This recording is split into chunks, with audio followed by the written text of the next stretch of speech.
Hey guys, tonight we're going deep into something that's equal parts terrifying and fascinating. The kind of topic that makes you glad for your thermostat and that soft-weighted blanket. Tonight, we're heading into the bone-deep cold of the American Wild West, where winters weren't just inconvenient, they were lethal. You're on the plains. It's the 1860s. There's no Uber, no electricity, and spoiler alert, you probably won't survive this. So before you get comfortable, take a moment to like the video and subscribe, but only if you genuinely enjoy what I do here. Oh, and tell me where you're watching from and what time it is. I want to know who's listening to this in their flannel pyjamas at 3 a.m. And now, dim the lights, maybe turn on a fan for that soft background hum, and let's ease into tonight's journey together. You arrive just as winter breathes down its first frosty breath across the wide open frontier. You hear it before you see it. That eerie silence before a storm, like the prairie's holding its breath. Then, there it is, a thick rolling bank of white cloud low on the horizon. It's not fluffy snowman snow, this is ice shard snow, the kind that pelts sideways into your face at 40 miles per hour, powered by a wind that feels like it hates you personally. Your boots crunch across half-frozen mud as you fumble to pull your coat tighter. But it's not a coat, really. It's a threadbare wool blanket you've wrapped around yourself and tied with rope.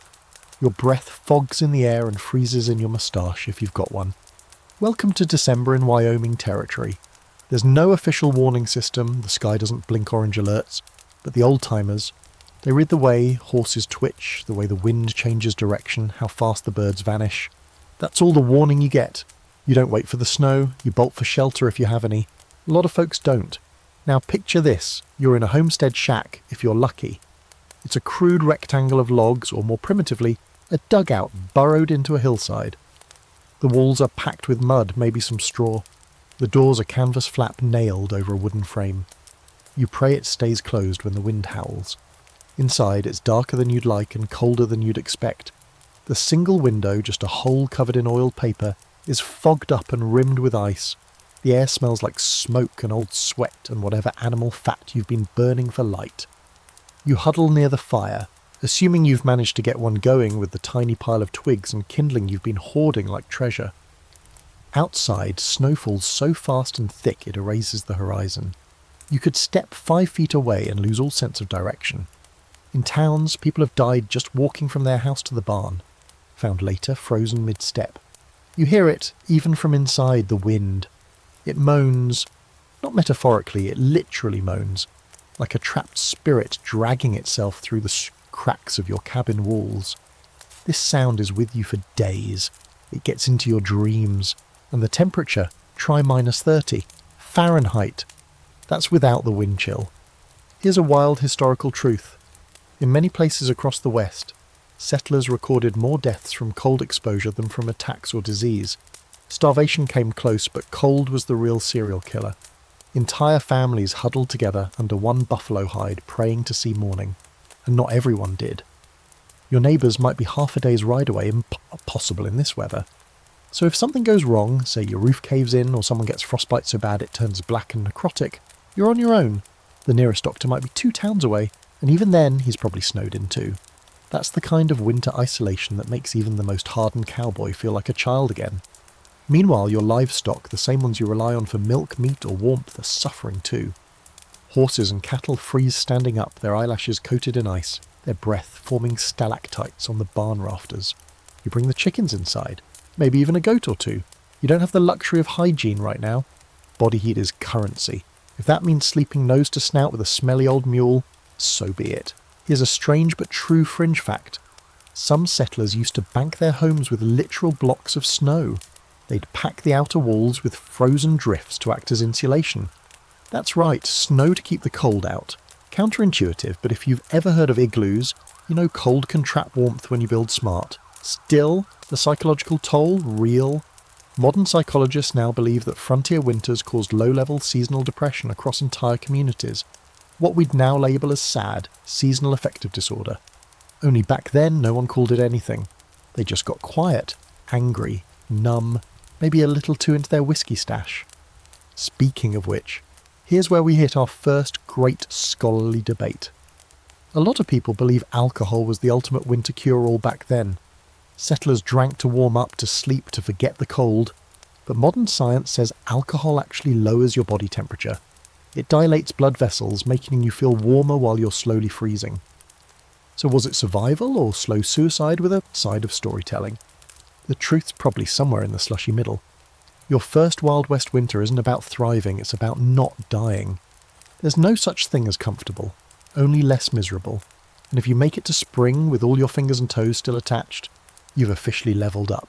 The truth is, you've barely dipped your toes into this frozen hellscape. The worst is still coming. But hey, you've got your buffalo robe, a good pair of wool socks, and a fire that might hold. Now that you've just barely survived your first night in a prairie blizzard, let's talk about the next obvious question. How exactly are you supposed to dress for this nightmare? Spoiler, it's not cute. There are no sleek parkas or fleece-lined boots. In fact, you're wearing what can only be described as a collection of scraps stitched and layered together with the same level of strategy a child uses to make a snowman. You start with underclothes, if you're lucky enough to have them. Scratchy wool long johns, often patched in the worst places, and so stiff they could stand on their own. Then come the trousers, heavy cotton, or, if you're really doing well, leather. Over that, maybe a second pair. Layers are less about fashion and more about survival.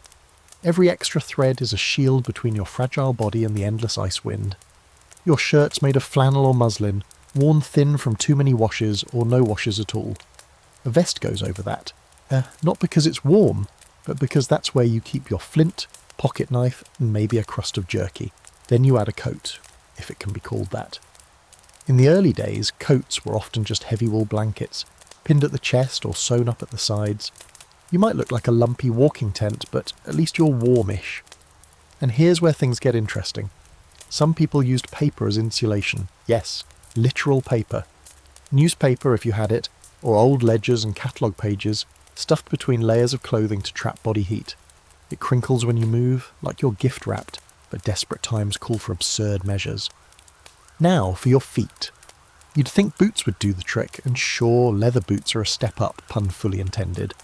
But leather cracks in the cold, it freezes.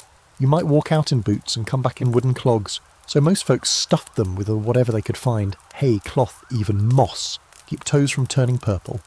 Wool socks were gold, 2 pairs. You were living large, and yes, animal skins, skunk pelts, wolf pies, raccoon, you name it. If it had fur, someone turned it into a lining, a hat, or some kind of crude mitten. You wear it all at once. You're a walking taxidermy project, barely mobile but vaguely warm. Hats were usually fur with long flaps to tie under the chin, or sometimes just a second, smaller coat tied around your head like a horrifying turban. Gloves? Rare. Mittens were more common, easier to make, often sewn from deer hide and lined with rabbit fur. Or in a real pinch, you just wrap your hands in strips of cloth and hope for the best. Fingers are overrated anyway, right? Now here's a quirky little survival detail. Settlers learned to carry warm stones. They'd heat flat rocks in a fire, wrap them in cloth and tuck them under their arms or into their boots.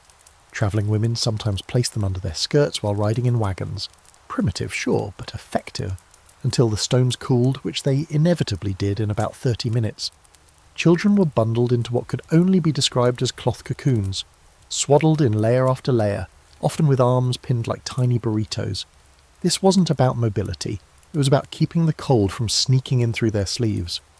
They waddled, stumbled, and mostly stayed indoors, staring out at the bleak horizon from frosted windows.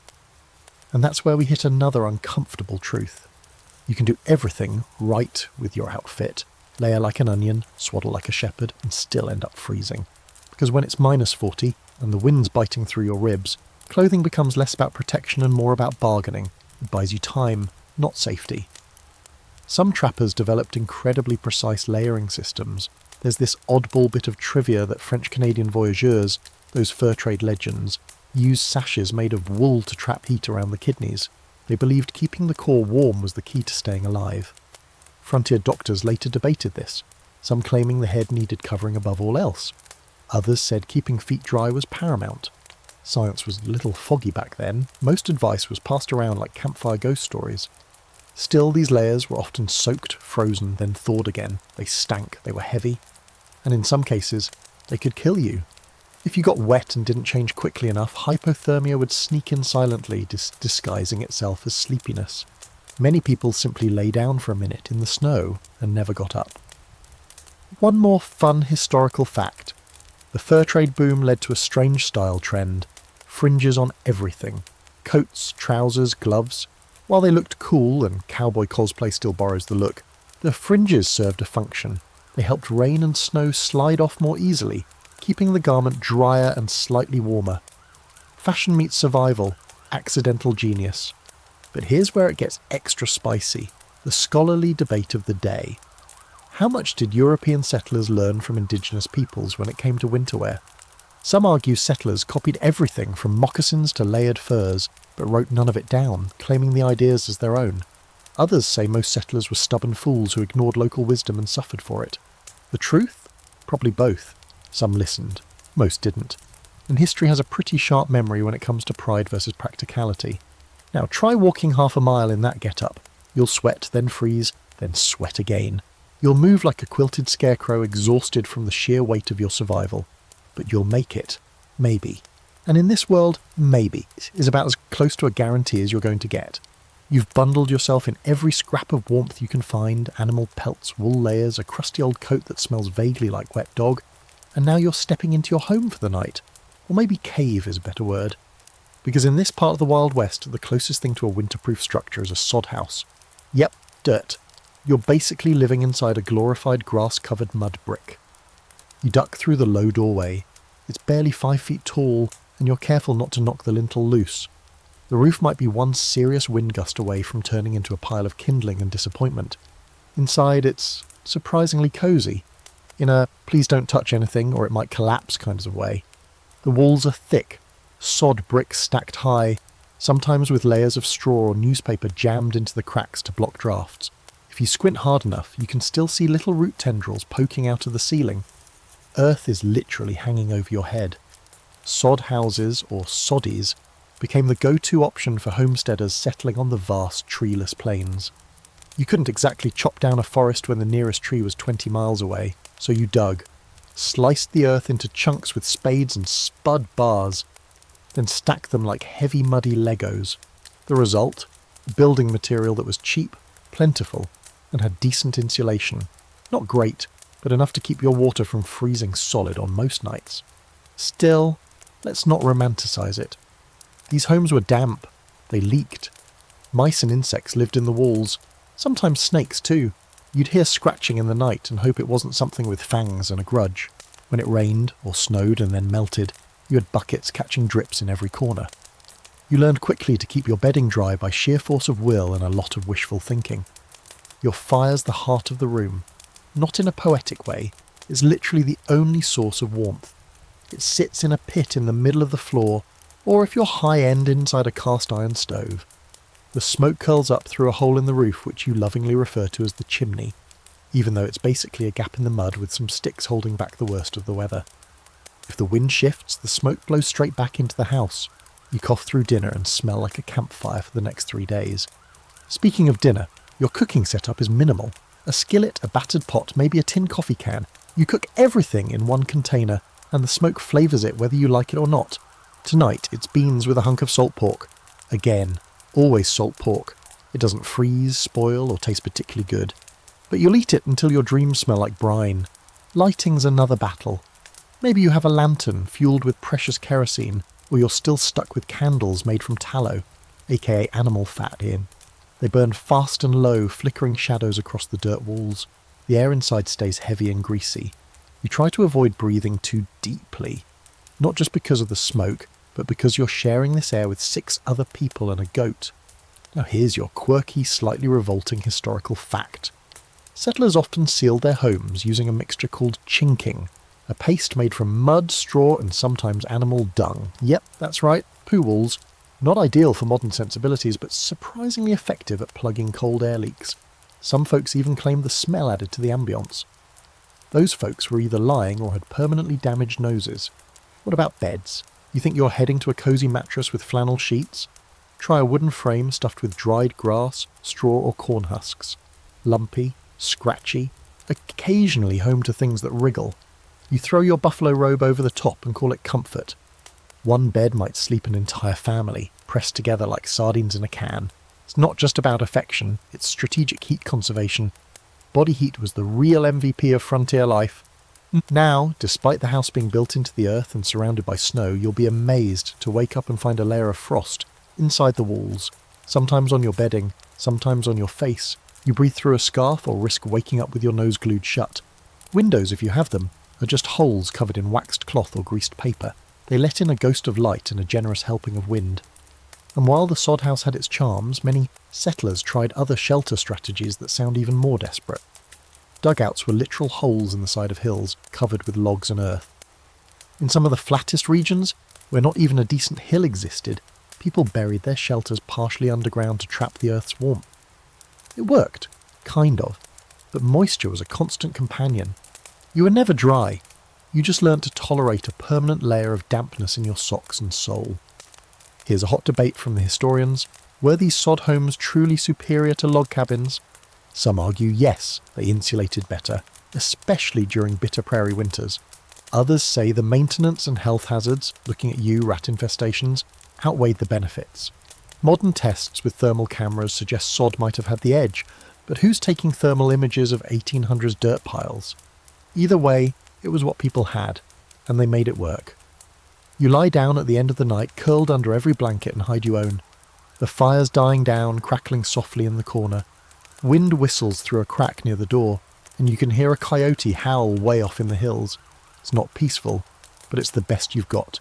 You shut your eyes and tell yourself, one more night. And when the snow starts falling again at dawn, you don't even bother getting up right away. You're already thinking about the firewood you burned last night, and how little is left for tomorrow. You wake up in the middle of the night, and it takes you a second to realise what's wrong. It's silent. Too silent. The fire's gone out. You reach your hand outside the buffalo robe, and instantly regret it. The cold slaps your skin like an angry ghost. You fumble to relight the fire with your flint and steel, but everything feels clumsy. Your fingers stiff and half numb. Welcome to the reality of relying on fire in the Wild West winter. You never have enough, and it never lasts long enough. Getting a fire started out here isn't as simple as tossing a match on some logs. First of all, matches are scarce, and the ones you do have are finicky. You've probably used up your best ones weeks ago, and now you're down to your emergency stash. Sulphur-tipped nightmares that snap more often than they spark. So you go old school, flint, steel and a tinderbox. Your tinder isn't store-bought. It's whatever will take a spark. Charcloth if you've prepared, or dry grass if you're lucky. You strike the steel, it catches, and you hold your breath. If there's wind, it might blow out before you even start. If your hands are too cold, you'll fumble and waste time. And time is warmth. Time is life. You coax a tiny ember into a flicker of flame, then baby it with twigs until it grows into something you can call fire. When it finally catches, you lean in close, letting it kiss the ice from your cheeks. You learn quickly that not all fires are created equal. In the Wild West, you become something of a campfire engineer. The classic teepee fire burns fast and hot, good for cooking but terrible for conserving fuel. The log cabin style is steadier, with thick logs stacked like Lincoln's dreams.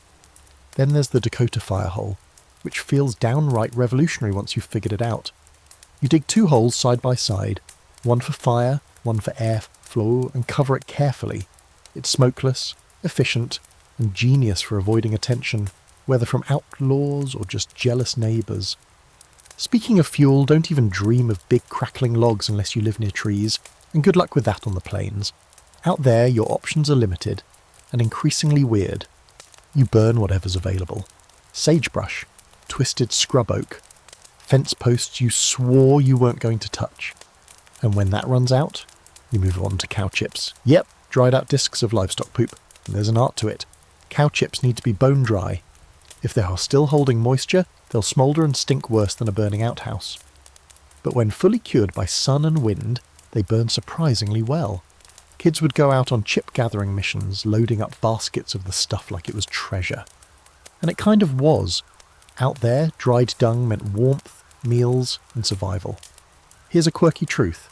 Some families got so good at managing their firewood that they had specialised tricks for stretching it. They'd bank their fires at night, piling ash over glowing coals to keep them alive until morning. The next day they'd clear off the ash and coax the embers back into flame without using new tinder. It was part science, part stubbornness, and totally necessary. Because if you had to restart a fire from scratch every morning, you'd run out of fuel and patience before the month was out. Now, let's stir up a little scholarly debate. Some historians argue that settlers were wildly inefficient with their heating methods, especially early on. They burned through resources without much strategy, focused more on getting warm now than on surviving long term. Others say the opposite, that people were extremely resourceful and adapted quickly, especially when they shared techniques with native peoples. Which is it? Hard to say. Diaries are full of both desperation and clever tricks, so maybe it depends on the family, or the weather, or how stubborn Dad was about not burning the barn walls just yet. Either way, you become obsessed with fire. You plan your day around it. You measure your nights by how well it lasted. In milder times, you might even try to cook a real meal. Beans, cornbread, maybe some dried apples soaked in water overnight to soften them up. But during the worst of it, you just melt snow for drinking water and warm up whatever you've got. Ah, snow. That brings us to another brutal truth. Snow is not your friend. It looks peaceful, sure, but it buries everything. It covers wood piles, soaks your firewood, and makes you dig trenches just to reach the outhouse. And yes, the outhouse. You have to trudge out there at night, through waist-deep snow, just to freeze your rear end in the least glamorous way possible. Some folks gave up entirely and used chamber pots, others just held it. Neither option wins awards. A fringe fact? In some areas, settlers built little windbreaks around their fires outside using rocks or snowbanks. The trick was to redirect the airflow to help feed the flame while blocking the worst gusts. You'd think it would be too cold for this kind of outdoor activity, but if you wanted hot food on the trail, you had no choice. Fires became both your kitchen and your therapist. You sat around them, stared into the flickering orange light, and whispered things you couldn't say out loud to anyone. And that brings us to the emotional side of it all. Fire wasn't just heat, it was hope. In a soddy or a tent or a dugout, the fire gave you a centre, a reason to huddle close, a ritual. Without it, the silence got too big, the dark got too deep, and the cold started to whisper your name a little too sweetly. Tonight you manage to keep it going. You bank the coals, stretch out near the warmth, and fall asleep with the soft crackle echoing in your ears. Outside, the wind keeps roaring, but inside, there's light, there's heat, there's a fighting chance. The first thing you notice when you wake up, other than the creeping chill where your blanket slipped off in the night, is that your lips are cracked, your throat is dry, and your breath fogs in the air like you're exhaling ghosts. But you're alive. The fire's down to glowing coals, and you know better than to let it go cold again. You crawl over, still wrapped in layers like some sluggish winter beast, and start nursing the embers back to life. This dance between you and the fire is getting old, but it's still the only relationship that truly matters out here. Once it's going again, you think about the day ahead. You need to leave shelter. You're almost out of water, and snow's no good until it's boiled. You also need meat, which means hunting, or scavenging if you're too snowbound to get far. That means stepping out into the open air, into the cold that bites your skin before you've even finished tying your boots. So you prep for the day's survival dance. But before you go, let's talk about what keeps you warm when the fire can't come with you. Ingenuity, desperation, and centuries-old trail tricks. Out on the frontier, the campfire doesn't always travel with you. Whether you're herding cattle, scouting for game, or just trudging 5 miles to check on a neighbouring homestead, you can't rely on a crackling fire to keep you warm, so you get creative. You build heat from the inside out, or from whatever you can cram into your coat. Let's start with the most underrated Wild West accessory, the hot stone. We touched on it before, but it deserves its spotlight. You heat up a stone near your fire, flat river stones work best, and wrap it in rags or animal hide. Then you shove it into your coat, under your blankets, or even into your boots. The heat lasts hours if you do it right, and it's safer than carrying burning coals around in a tin. Yes, people did that too. In wagons, women would place hot stones beneath thick skirts and woolen blankets during cold rides across the prairie. Imagine strapping a small radiator to your thighs, crude sure, but incredibly effective. Now maybe you're stuck outside miles from shelter, trying to keep warm while keeping watch over cattle or while guarding a freight wagon. That's where you get strategic. Cowboys, those grizzled icons of the West, had their own ways of turning minimal gear into survival systems.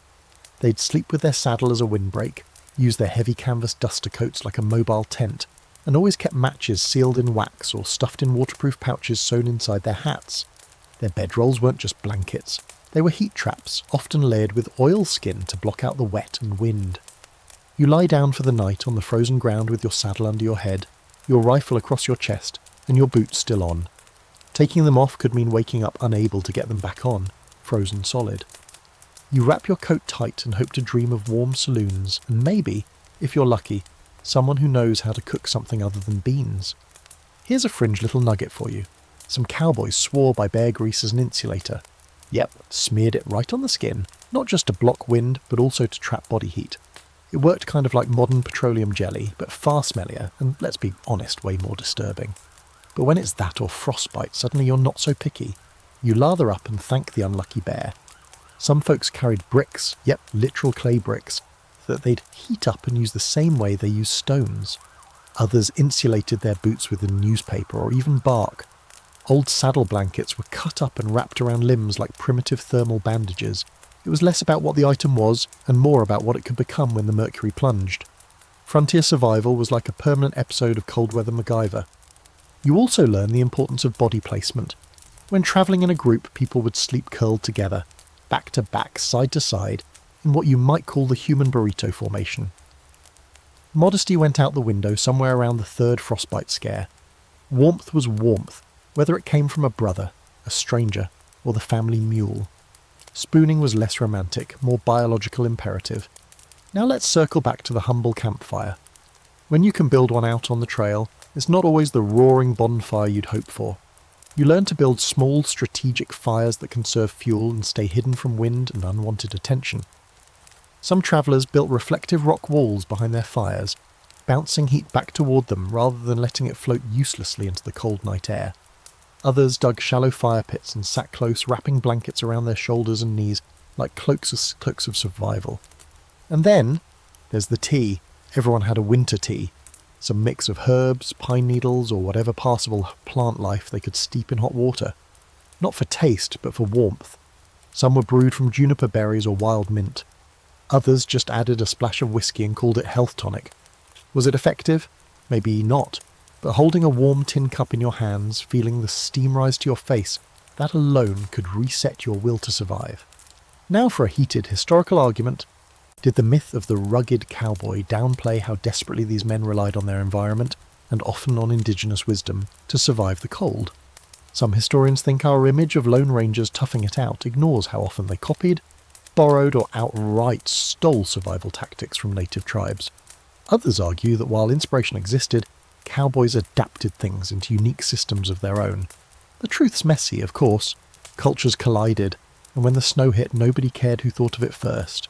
They just wanted to make it through the night with all their 10 fingers. You hunch closer to your morning fire. The sun's rising, but it's weak, just a pale disk behind a wall of clouds. Everything is frozen solid, including your breath. But you've got your boots, your hot rock, your bear grease, you try not to think about it, and just enough coffee grounds to make something that vaguely resembles a drink. You take a sip. It's awful, but it's warm.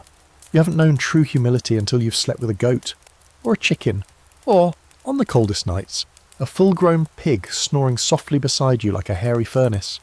Welcome to the Wild West's version of central heating, livestock as bedmates. There's less frontier luxury and more desperate biological cooperation, and once you've tried it, you never look at a barnyard the same way again. Here's the truth. Animals gave more than just food and labour out here. They gave warmth, dense, living, snorting, manure-smelling warmth. When the wind roared across the plains like a freight train made of knives and your fire had burned down to embers, your last, best line of defence was that bleating, bristly creature in the corner. And so, when temperatures dropped to below freezing, and then kept on dropping, you invited them inside. It wasn't just poor settlers or drifters who did it. Entire homesteads would bring the animals in for the winter, sometimes for weeks at a time. Chickens were usually first. You tuck them into boxes or coops near the fire, not out of affection, but because frozen chickens don't lay eggs. And eggs were currency. They were protein, nutrition, and something warm to hold in your palm in the early morning frost. A single egg could feel like a small miracle. So you kept the hens close, sometimes too close. Ever woken up to a chicken roosting on your leg? No. Count yourself blessed. Then came the goats. Goats were weirdly perfect winter companions, sturdy, curious and warm. They also liked to cuddle, sort of. If you ignored the occasional headbutt and refusal to obey basic personal boundaries, they were solid heat sources. Frontier kids would sometimes curl up with them at night, giggling under blankets while their parents just thanked whatever deity was listening that nobody had frozen solid. Pigs were even warmer if you could get over the smell and the snoring, which sounded like a bellows crossed with a swamp monster. But hey, they radiated heat like radiators and didn't mind being sat on, leaned against, or covered with blankets. On many farms, the pigs slept inside right next to the hearth, while everyone else curled up nearby like satellites orbiting a very smelly star. Then there were the dogs. Always dogs. Half wild, loyal, and as frostbitten as their humans, frontier dogs were more than pets. They were survival buddies. They'd sleep curled around your feet or draped across your chest, and they never complained, not even when snow clung to their fur in icy clumps. Kids especially loved sleeping with the family dog. It was comfort in the most uncomfortable of places. Now this wasn't a nightly ritual just for laughs. This was based on pure thermal logic. Your average chicken generates about 10 watts of heat. A goat? Closer to 70. A pig? Easily 100. Stack that with 3 or 4 human bodies and a half-hearted fire, and suddenly you're turning that sod house into a low-rent sauna. Well, if you ignored the constant threat of stepping in something unpleasant barefoot at 2 a.m, here's a strange but true fringe fact.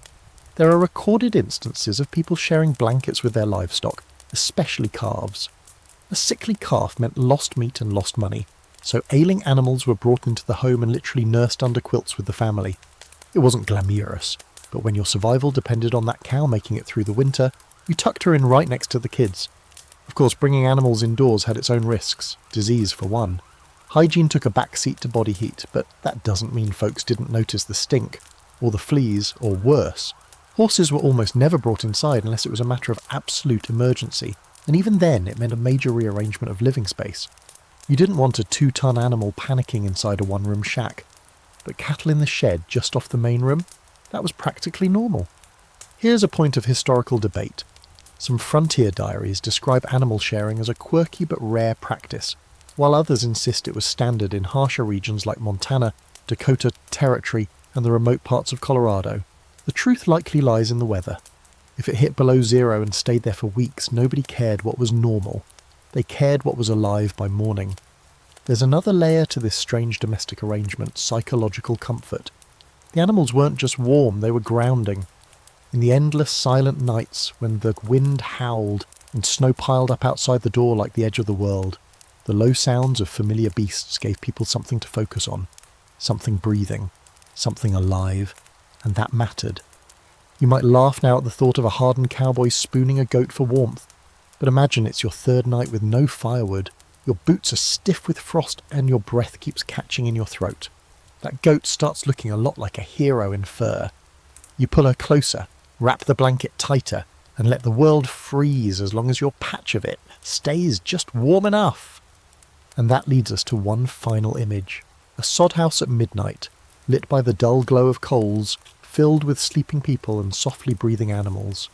It's quiet, except for the occasional cluck, snort or fart from any species. You're not cosy exactly, but you're not dead. And out here, that's a win. You shift under the hide blanket, trying not to disturb the goat who's halfway on your feet. You can feel her steady, warm weight. She smells like hay and barn, and you don't even care anymore. Because in this strange new world of frozen nights and endless wind, survival doesn't look how you thought it would. It looks like a shared blanket, a smelly roommate, and the soft, rhythmic puff of animal breath in the dark. By now, you've accepted that warmth in the Wild West isn't about comfort. It's about cunning. No one's out here sipping cocoa in a rocking chair while the snow gently piles up outside the window. More often, you're huddled behind a boulder, chipping ice out of your moustache with a rusty knife and trying to remember what your toes used to feel like.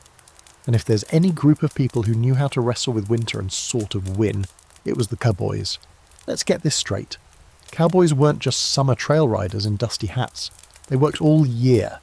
and that included brutal winters on the open range, where snowstorms didn't ask permission and the cold made your spit freeze before it hit the ground.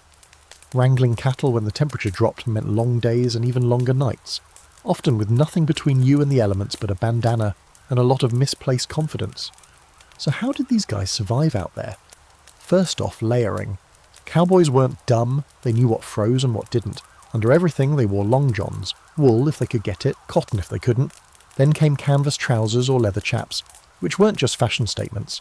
They blocked wind, protected against rain, and, as it turns out, made halfway decent insulation when stiff with frost.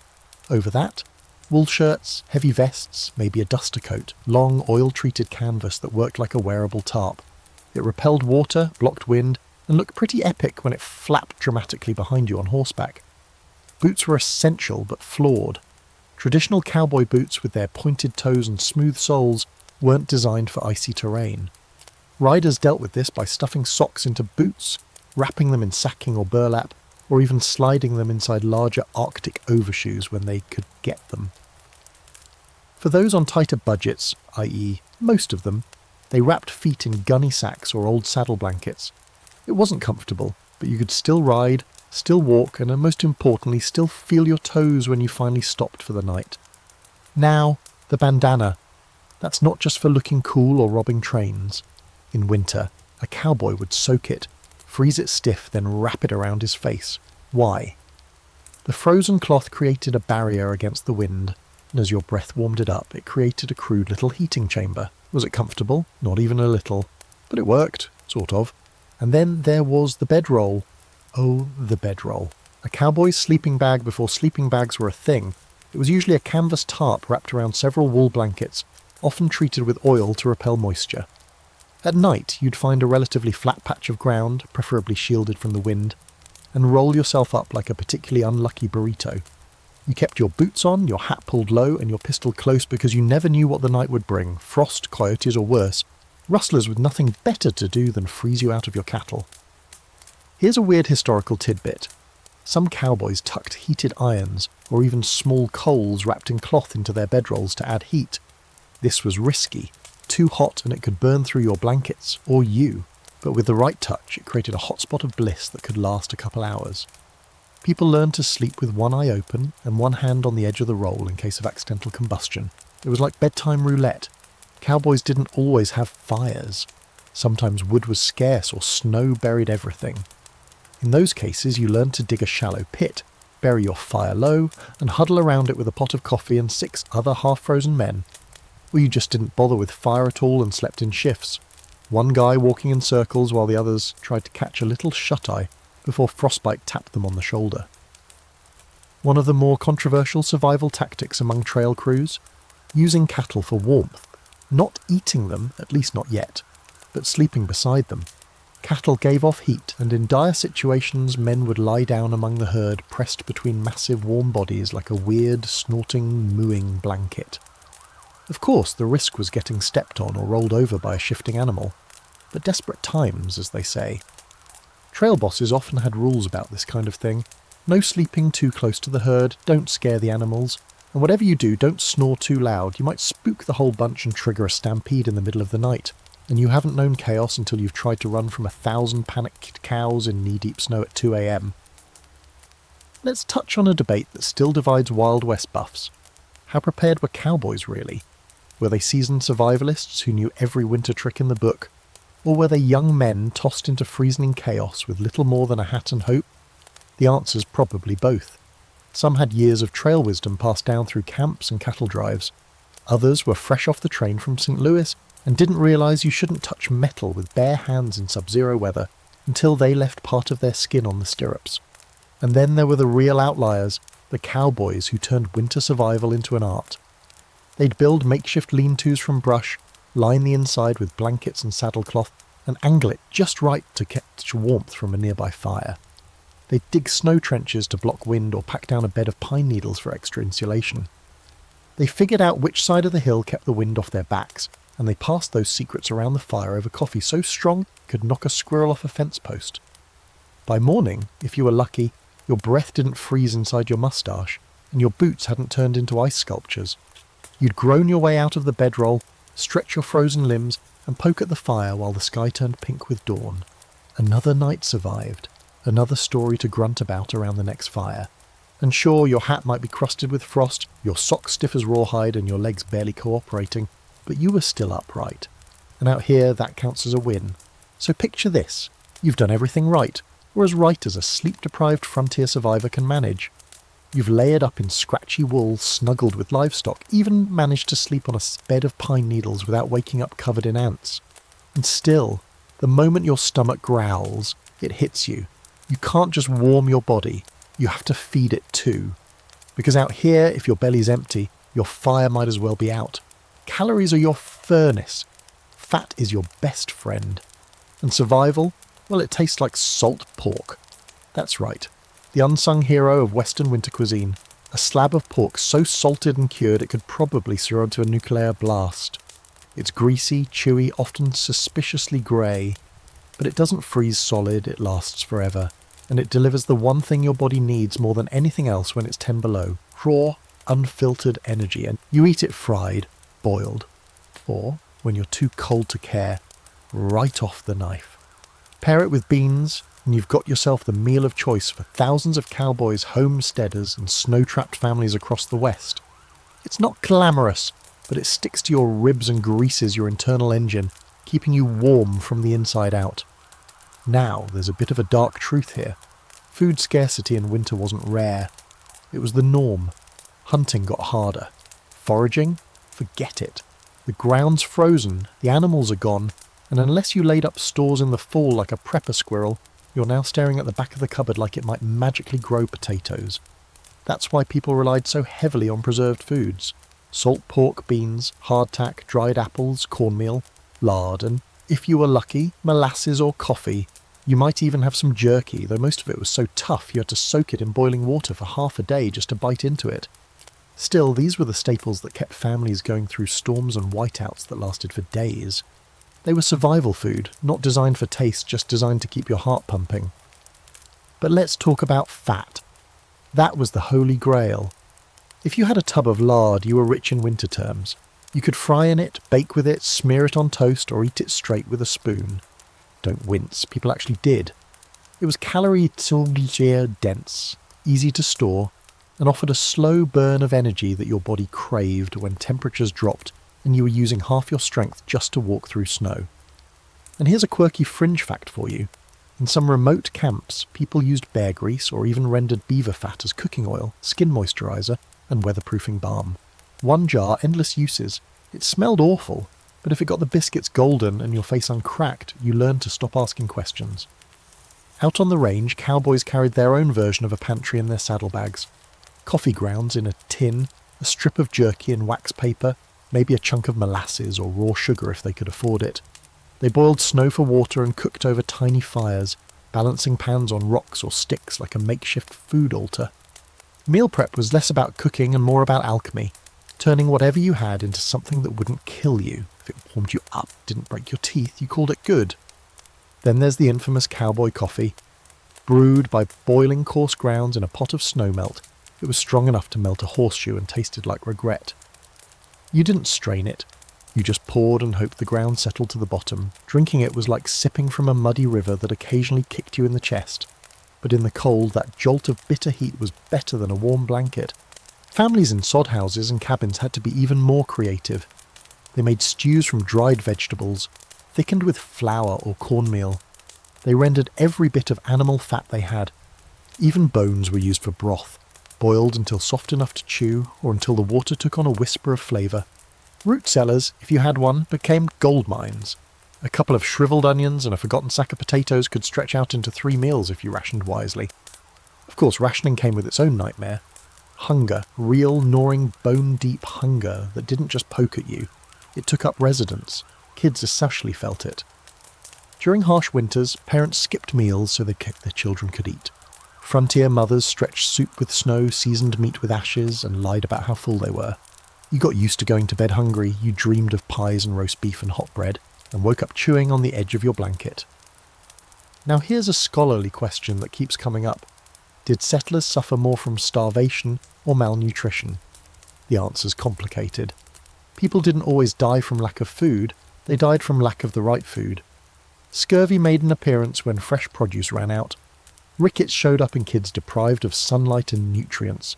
People ate what they could find, but winter turned the diet into a grim parody of the food pyramid, mostly salt, fat and hope. And yet, even in the bleakest kitchens, frontier cooks pulled off miracles. They made hoe cakes from cornmeal and snow water. They fried dough in lard and called it dessert.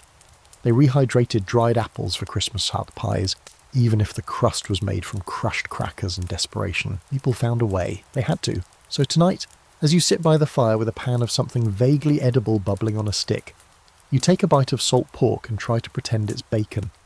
The flavour hits your mouth like a punch. Salty, greasy, weirdly satisfying. You chew slowly, letting the fat coat your insides like armour. It's not good, but it's warm. You lean back, belly full enough for now, and let the fire crackle. Outside, the snow is piling up again, and the wind is starting to moan. But you've got food in your belly and warmth in your blood. For tonight, that's more than enough. By now you've made peace with the constant cold, the firewood scavenger hunts, and the charming aroma of shared sleeping quarters with livestock. But there's a quieter, deeper battle going on during these long frozen months, one that creeps into your thoughts when the wind howls through the cracks and your coffee tastes like ash. You're starting to realise that survival in the Wild West winter wasn't just physical. It was mental, emotional, even spiritual. And here's where Indigenous wisdom comes into the picture, whispering lessons that many settlers either ignored or misunderstood. For thousands of years before wagon wheels ever touched prairie soil, native tribes had been surviving and thriving through brutal winters with nothing more than what the land gave them. They didn't just endure the cold, they understood it, worked with it, in a strange way even respected it. The white settlers who came later? Most of them had a different relationship with winter. Fear, resistance, and a whole lot of wishful thinking. Take the Lakota, for example. Winter wasn't just a season, it was a sacred time. A time of storytelling, reflection, endurance. It was expected to be hard, yes, but it was also an honoured phase of the cycle, part of life's rhythm. Their homes, teepees made from buffalo hide and supported by wooden poles, were ingeniously designed for both ventilation and warmth. Flaps at the top let out smoke while letting in just enough air to keep fires alive. Extra hides were layered during the coldest months. An insulated lining was hung from the interior walls. The floor? Covered with furs, grasses, and thick robes that trapped body heat like magic. Meanwhile, settlers were out there building square wooden boxes that trapped smoke and leaked wind like a sieve. There's some irony in it, right? One group gets called uncivilized, while the others freezing to death in a drafty log hut made with too many windows and not enough sense. And food? Indigenous diets were built around what could last. Dried meats, pemmican, stored roots and berries. Pemmican, an almost mythical food in frontier lore, was a mix of dried meat, rendered fat and crushed berries. It didn't spoil, it was insanely calorie-dense, and it fueled hunting parties and warriors on long treks through blizzards. Settlers took note, sometimes making their own versions. Most of the time they got it wrong. Too greasy, not enough fat, or just missing the balance that made it last.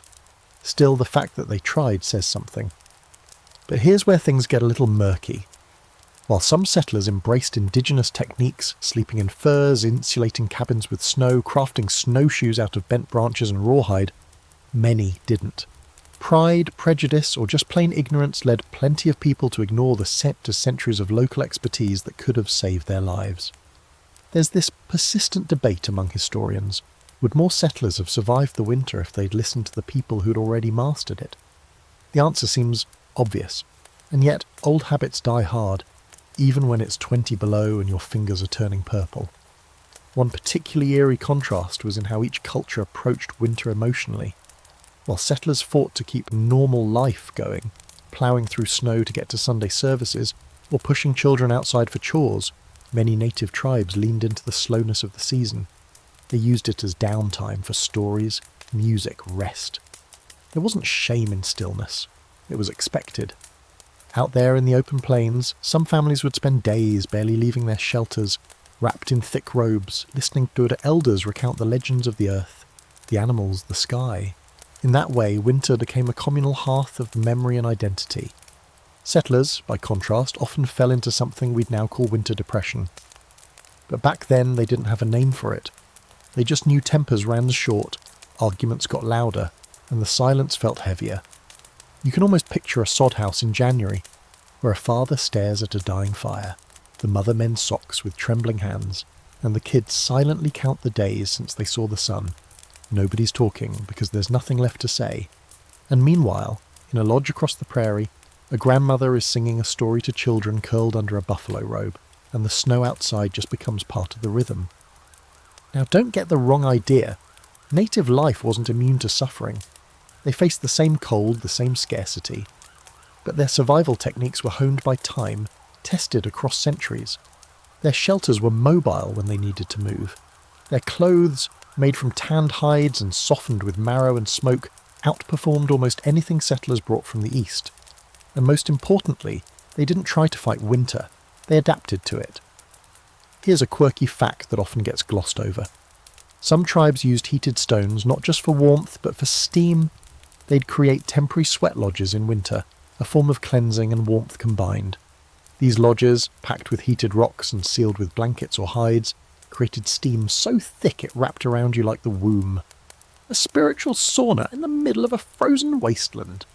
It wasn't just survival, it was renewal. Of course, cross-cultural exchanges did happen. Some frontiersmen, especially mountain men and trappers who lived closer to tribal lands, learned the wisdom firsthand. They wore moccasins lined with fur, layered rabbit skin robes, and built lean-to shelters that mimicked tribal designs. They learned how to track game through deep snow, how to follow the wind's direction, how to listen for danger when visibility was zero. These men survived because they stopped pretending the East Coast had all the answers. But others? They clung to imported coats, leaky boots and Victorian attitudes, and they paid the price: frostbite, starvation, a winter that didn't care where you came from, only whether you were smart enough to learn. You're sitting now by the fire thinking about this, about how many lives could have been saved if people had listened, if they'd watched more closely, asked more questions, swallowed their pride. The wind outside isn't screaming tonight, it's whispering. The snow falls soft like a lullaby.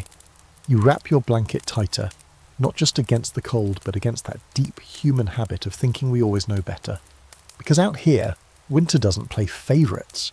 It only rewards the ones who adapt. You've been out in the cold long enough to start picking up the unspoken rules. Rule 1, never get wet. Rule 2, never fall asleep without a heat source. And Rule 3, perhaps the most fiercely debated around every frontier campfire, is this: whiskey won't save you. No matter how warm it makes your throat feel, no matter how much it burns going down, no matter what that grizzled trapper in the corner says with absolute confidence as he pours another swig from his dented flask. Because when it comes to alcohol in the Wild West winter, the line between survival tool and death sentence is paper thin and soaked in bourbon. Let's set the stage. You're huddled under a fir, wind cutting through the cracks in your shelter, stomach grumbling with that hollow ache that only winter delivers. Someone pulls out a bottle. Maybe it's whiskey, maybe it's homemade moonshine distilled in a shed with more ambition than expertise. It smells like fire and regret. You take a swig. It warms your mouth, then your throat, and then, suddenly, your whole body feels looser, like you've just added a blanket inside your skin, and for a few glorious minutes it's magic. That's the trap. Alcohol dilates your blood vessels, especially the ones closest to the surface of your skin. So yeah, it feels like you're warming up, but in reality, your body's losing heat even faster. That warmth is blood rushing to your skin, not staying near your core where it's needed. You're bleeding heat into the air, even as you convince yourself you're getting cozy. And if you're drinking alone, far from a fire, in the middle of a snow-covered nowhere, that second swig could be the one that lulls you into lying down. Just for a minute, just to rest your eyes, just to never wake up. It wasn't just settlers who leaned on booze in the cold. Cowboys, trappers, railroad workers, they all kept flasks tucked into saddlebags or coat pockets, a belt of whiskey before bed, another before heading into a storm, and maybe one more just for luck. Saloons made a killing, sometimes literally, in the winter months. After all, you couldn't always count on wood or food, but there was always something to drink, and 100 ways to justify it. Here's the funny twist. Despite how dangerous it was, people swore by it. Some even included whiskey and winter emergency kits, right alongside matches and pemmican. There's a documented case of a US cavalry officer in the 1870s ordering extra whiskey rations during a blizzard, convinced it would keep his men from freezing. Half of them got frostbite, the other half got drunk. Nobody got warmer. Still, it wasn't just about staying warm, it was about staying sane. When you're trapped indoors for days on end, snow climbing up past the windows, food running low, and boredom thick enough to chew, the bottle starts whispering promises that it'll take the edge off, help you sleep, take the screaming wind down a notch or two. And sometimes it does, briefly, then it comes back twice as loud. Here's a fringe fact for you. There was a popular folk remedy on the frontier that combined whiskey, pepper and honey, sometimes with a raw egg, meant to heat the blood and fend off colds. Settlers swore by it, and while the pepper and honey might have had minor benefits, the whiskey mostly just made you stop caring that you were miserable, which, in a way, worked, just not in the long term. But not everyone bought into the whiskey as warmth myth. Some frontier doctors, rare as they were, warned against it even back then. You'll find old medical texts with stern language, avoid spirits in extreme weather. Problem was, most folks couldn't afford doctors, or ignored them, or the doctor was the guy handing out the whiskey in the first place. Besides, sometimes it wasn't about logic, it was about ritual. About passing a bottle in a cabin full of coughing children and hungry men, taking a shared moment of firelit silence, and pretending, just for a minute, that you were invincible. And let's be real, alcohol had its upsides too. It disinfected wounds, it numbed pain, and it acted as a liquid courage for folks facing frostbite, starvation, or a 20-mile ride through waist-high snow. Some men wouldn't even attempt a rescue mission without fortifying themselves first. Whether it helped or hurt in the end depended on a dozen things: body fat, weather, luck, how much you drank. But it was always a gamble. There's a legendary story about a mail carrier in the Rockies who got caught in a whiteout and drank half a bottle of whiskey to keep his blood hot. He survived the storm, only to collapse hours later when his body temperature dropped like a stone. He lost 3 fingers and a toe, but told the story for years, insisting the whiskey saved him. Maybe it did, maybe it didn't. Frontier survival was a grab bag of dumb luck and stubbornness, and sometimes all you could do was cling to the belief that your particular vice was actually a virtue. Now let's stir up the scholarly pot. Some historians argue that alcohol was more of a psychological survival tool than a physical one. They say the real benefit wasn't warmth, it was morale. A shot of whiskey made things bearable, gave people courage even when it came at a cost. Others point to high rates of alcoholism, domestic violence and poor decision-making during winter months as proof that whiskey was more curse than cure. So which is it? Comfort or killer? Relief or trap? Like most things out here, the answer's as slippery as ice on a cabin step. Tonight you've got a small flask tucked in your coat, just in case. Not because you think it'll keep you warm, but because you know the cold gets into your mind as much as your bones. You take a tiny sip, just enough to loosen your jaw and pass it to the person next to you. The fire's low, the wind is rising again. But for a brief moment, everyone's shoulders drop just a little, and the silence feels less like a threat and more like a lull. And maybe that's the truth of it.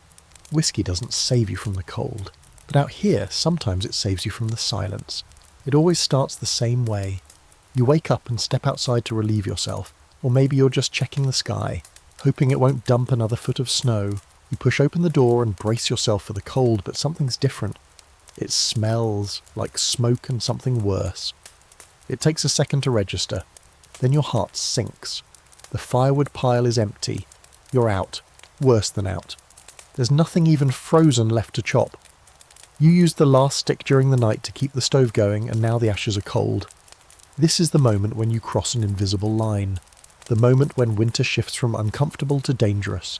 Because once the wood runs out, you realise how much of your survival has been based on burning things. Anything. Everything.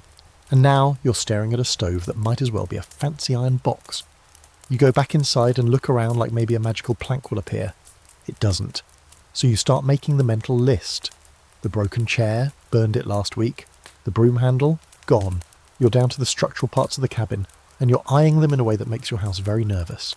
And then it hits you. The solution that every plains dweller sooner or later comes to terms with.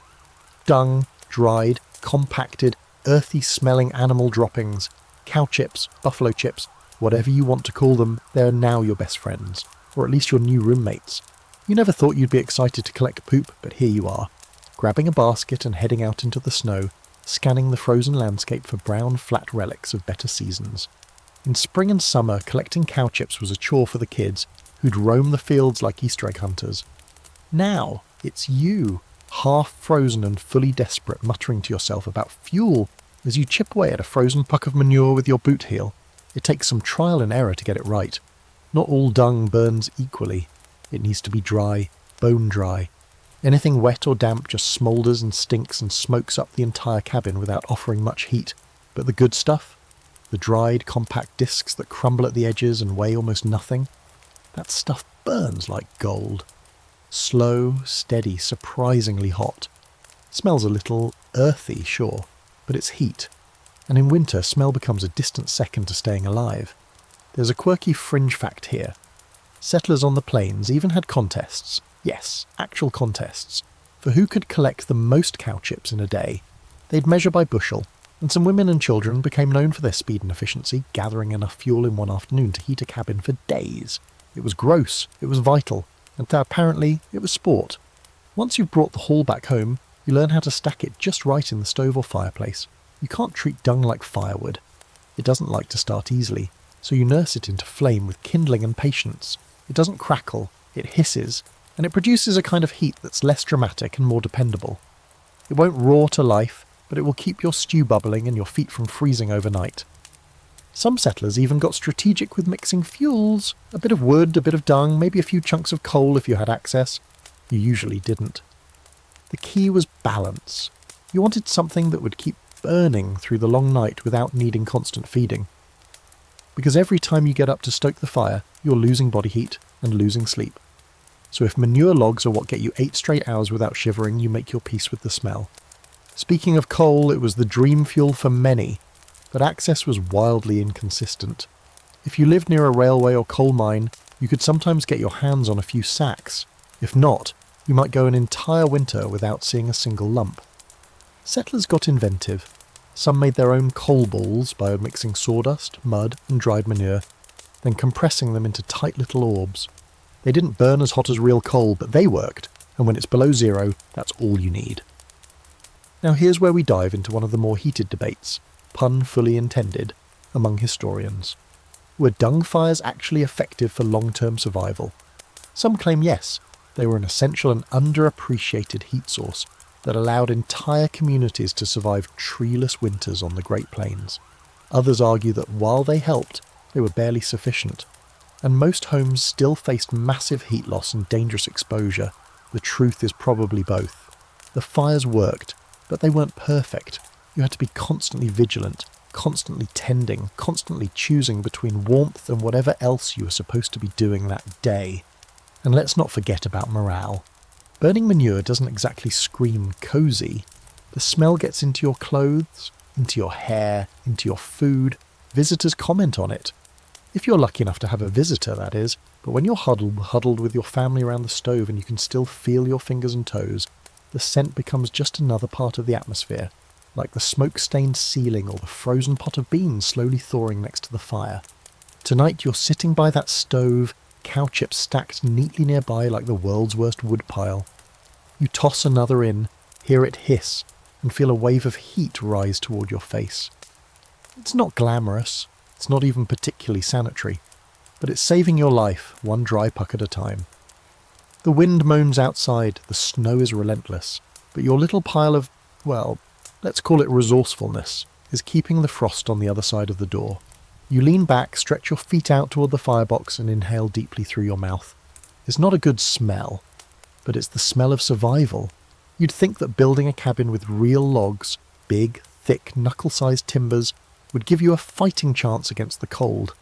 And at first glance it looks solid. The walls are sturdy, the roof doesn't leak too much, and there's even a little porch if you're feeling fancy. But the moment the temperature drops below freezing, reality sets in. Your log cabin is an icebox with a wood stove. It's like trying to heat a barn with a candle. And the most bitter twist of all? Sometimes it's colder inside than it is outside. This isn't just a case of poor construction, it's physics. Your walls, made from trees you chopped and dragged yourself, are only a few inches thick. They might block wind if they're tightly notched, but most of the time they're not. The gaps between logs are stuffed with mud, moss, or whatever filler you had on hand. That works great in fall.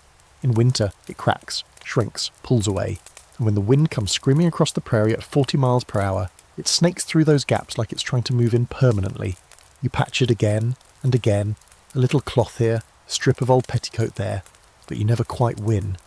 At night, you can see your breath even next to the stove. You wake up to a fine rime of ice on your blanket. You touch the inside walls and pull your hand away fast, colder than the snow itself. The condensation from your breath and cooking fogs up the room during the day, then freezes to the walls at night.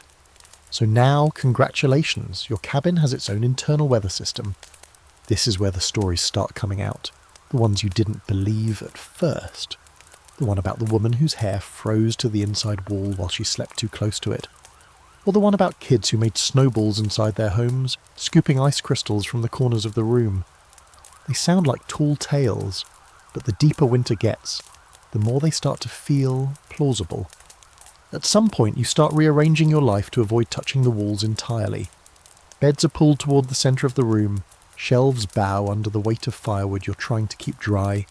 Curtains are hung not for decoration, but as makeshift insulation. Some people even string blankets across the ceiling to create a room within a room, trapping body heat like a fabric igloo. It looks like a mess. It is a mess. But it keeps the temperature above freezing barely, and then there's the floor. Most cabins are built right on the dirt, maybe with some flattened boards or rugs thrown down. But even if you had the time and resources to build a proper floor, it doesn't stop the cold from seeping up. You find yourself standing on quilts, wrapping your feet in rags. Some families laid down straw, lots of it, and changed it out every few weeks, layering like animals in a barn stall. It smelled earthy and damp, but it was warmer than wood. Here's a quirky fringe detail. Some settlers placed a hot pan of coals under their beds before sleep, sliding it just far enough to heat the area without catching the frame on fire. It was a dangerous game. More than one cabin burned down this way. But when the mercury dropped to -30, folks were willing to roll the dice. Of course, if you were rich or just clever, you'd install a clay chimney and a proper cast-iron stove. These stoves were the heart of the home, and some models were marvels of engineering. They'd cook your food, heat your water, and warm the whole room if you kept feeding them like a bottomless beast. But for most folks, the stove was old, dented, or leaky. It coughed smoke into the room and lost heat like a sieve. And every time you opened the door to add a log, the warmth you'd built up vanished in a puff of cold air. That leads us to a lesser-known debate among historians. Were log cabins even intended for winter living? Some argue that cabins on the frontier were built quickly, meant to serve as temporary shelters until better homes could be built.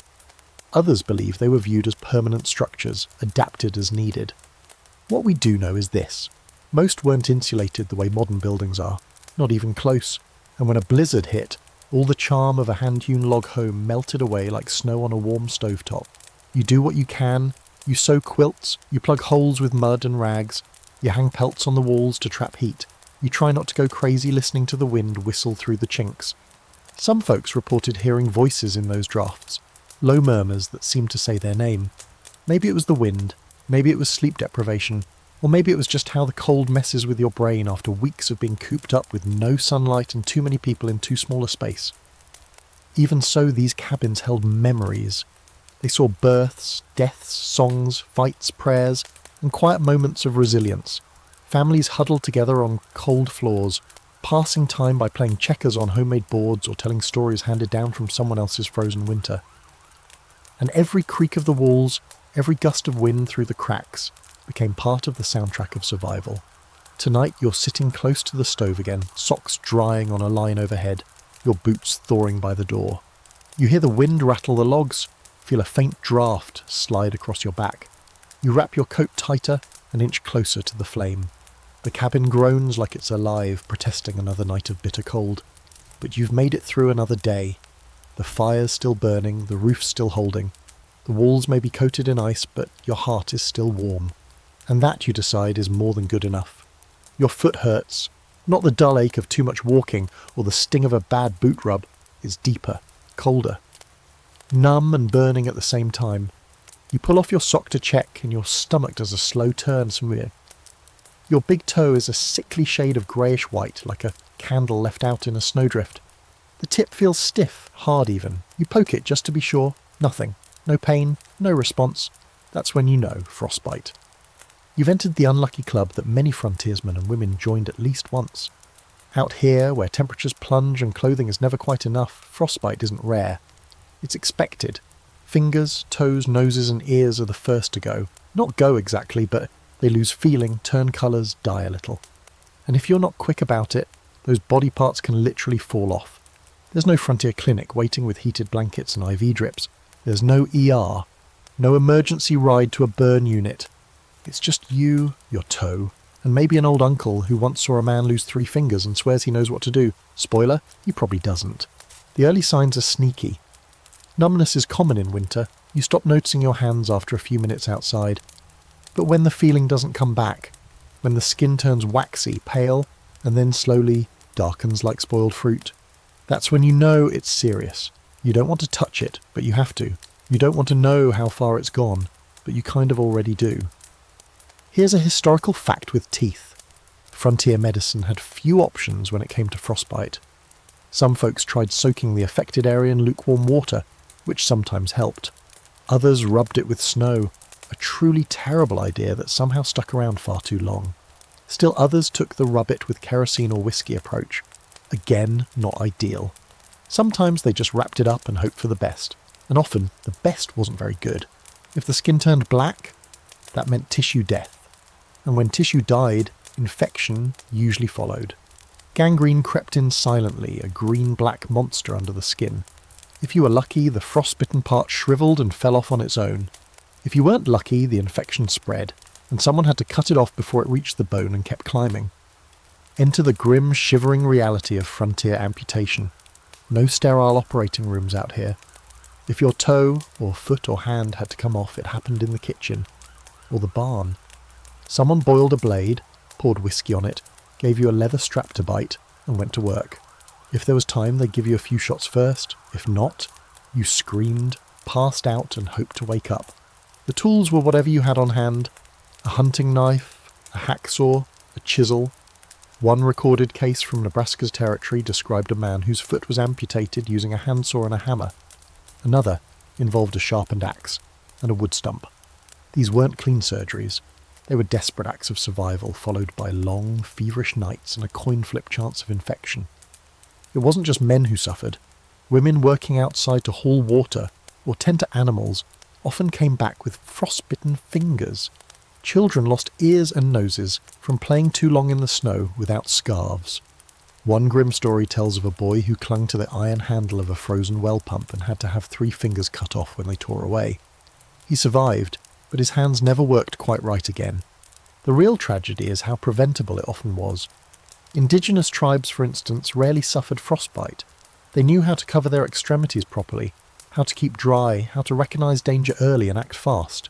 Their clothing, layered, soft, made of fur and hide, moved with the body and preserved heat better than most of the stiff, tight wool and leather worn by settlers. They knew to never walk barefoot on frozen ground, to never ignore a numb toe, to never fall asleep in the cold without someone watching. But settlers, too proud or too new, often learned the hard way. Here's a little-known fringe fact. Some frontiersmen developed a trick involving tiny metal bells sewn into their sleeves and pant cuffs. When the bells stopped jingling, it meant the person had stopped moving. A subtle, early warning system to prevent people from freezing in place unnoticed. Not widespread, but clever and life-saving. Now, to stir the pot a bit, there's ongoing scholarly debate about how common amputations really were. Some argue that diaries and newspapers exaggerated the danger for dramatic effect, turning every case of frostbite into a tale of bloody heroism. Others believe the opposite, that many cases were underreported and more people lost fingers and toes than we'll ever know, simply because they couldn't afford medical care and suffered quietly. What we do know is that even minor frostbite could change a life, slow someone down, mark them forever. Tonight, your fire is blazing, but you can't stop staring at your foot. You've wrapped it in wool, rubbed it with bear grease, because why not? And it's starting to tingle again. That's good, right? Or maybe it means the nerves are coming back just long enough to let you know what kind of damage has been done. Either way, you keep it close to the fire, not too close, just enough to give it hope. You think about all the people who didn't make it this far, the ones who didn't notice in time, or didn't care, or who fell asleep under the stars and never woke up. You still have your foot, for now, you still have your fingers, you still have fire. Out here, that's all you need. Sometimes the snow doesn't sneak in gently, doesn't fall in soft, lazy flakes or settle like powdered sugar on the roof. Sometimes it hits like a freight train, loud and sudden, swallowing the world whole. One minute you're staring at the distant ridge, watching clouds roll in. The next, you can't see past your own hand. That's a blizzard.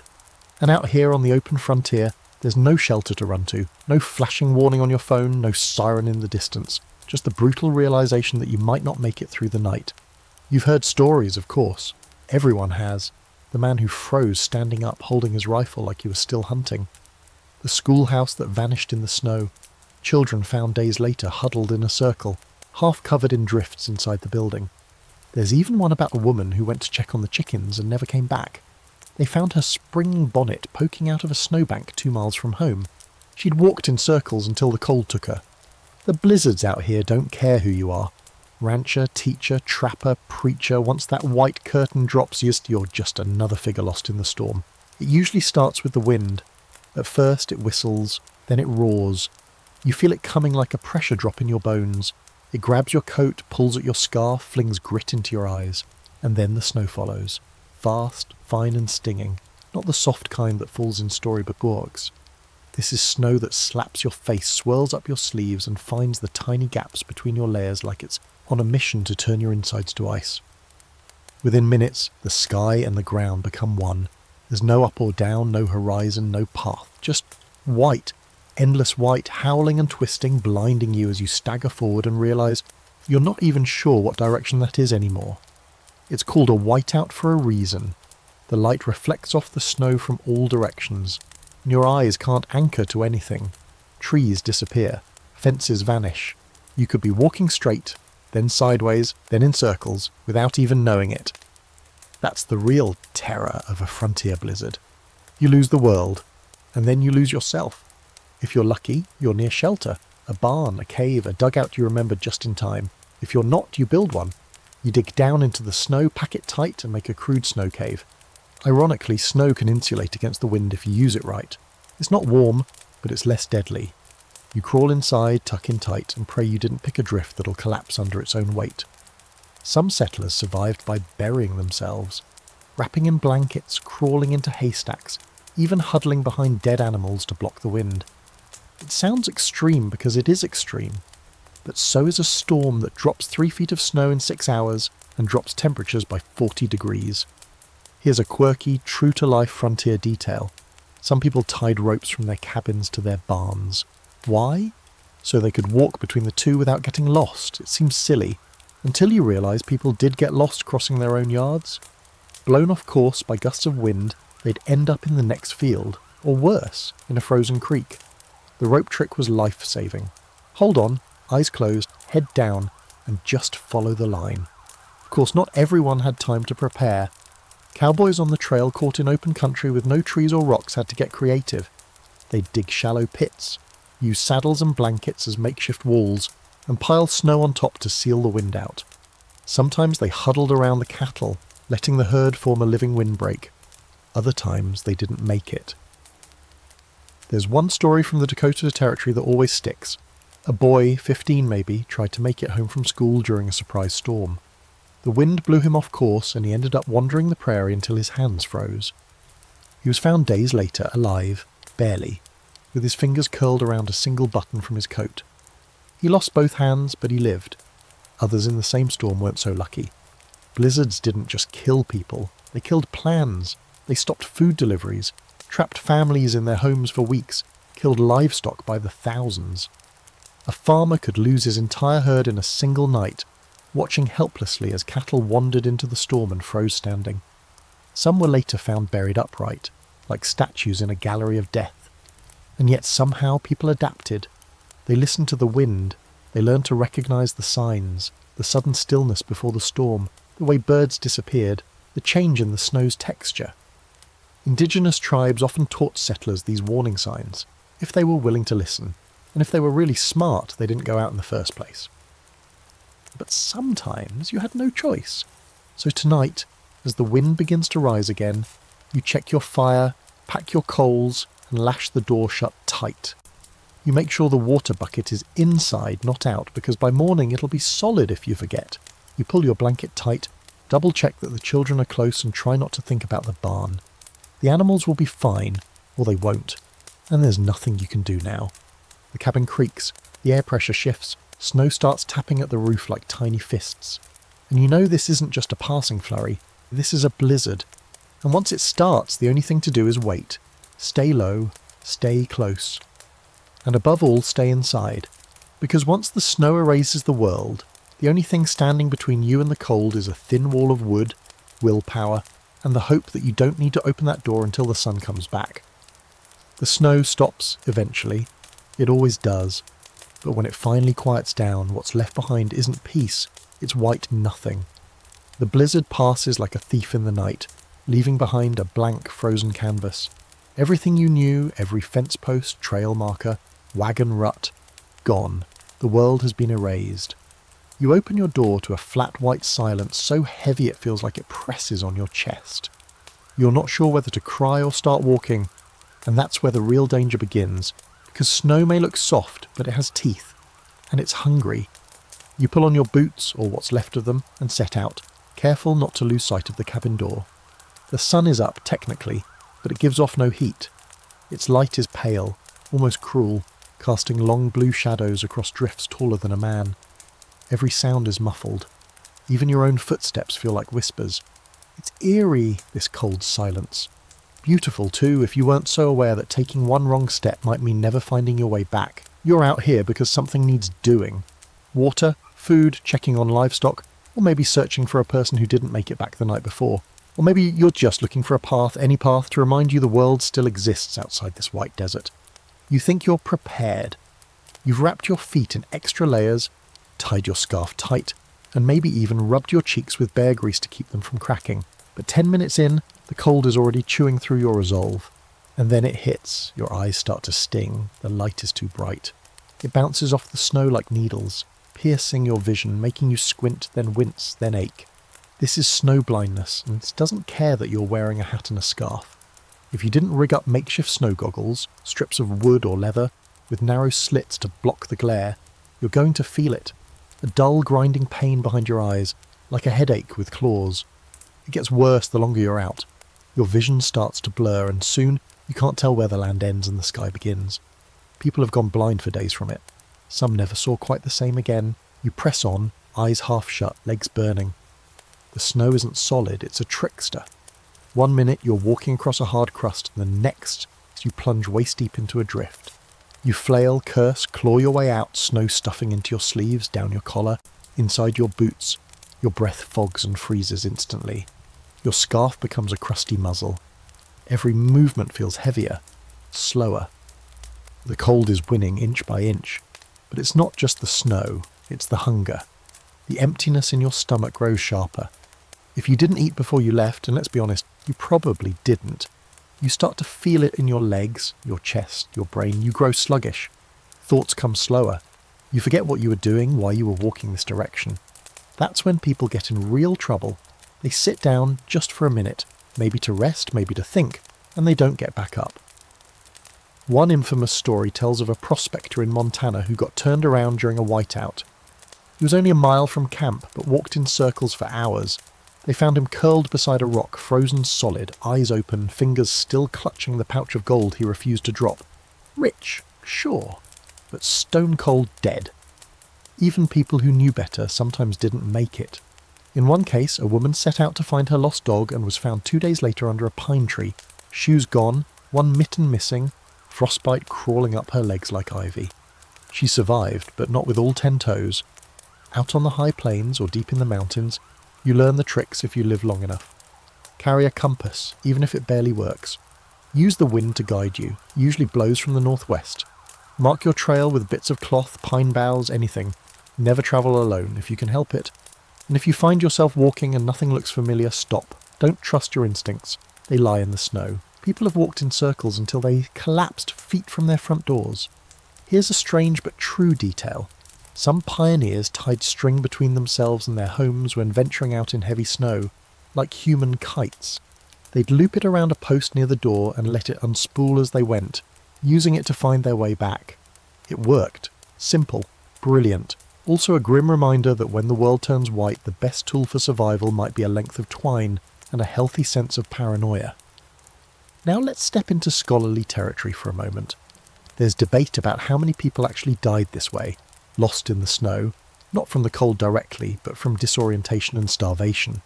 Some historians argue that journals and newspaper accounts exaggerated these deaths for drama. Others say we've undercounted them because many bodies were never recovered until spring, if at all. The truth, as always, is probably somewhere in between. But we know this. Plenty of graves out there were dug for people who never meant to walk that far from home. You stumble back to the cabin sometime later, blinking through frost-crusted lashes, face raw, legs weak. Maybe you found what you were looking for. Maybe you didn't. But you made it back, and that's enough. You kick off your boots, peel off soaked layers, and collapse near the stove.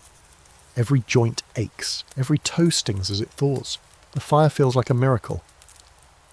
You close your eyes, not to sleep, just to feel something warm.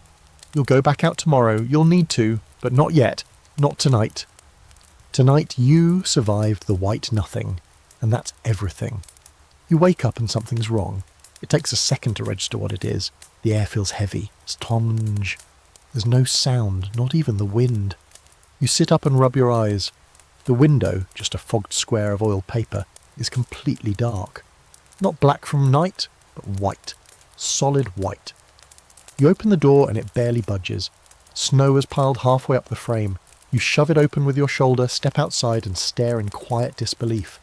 The entire town is gone. Not destroyed, just buried.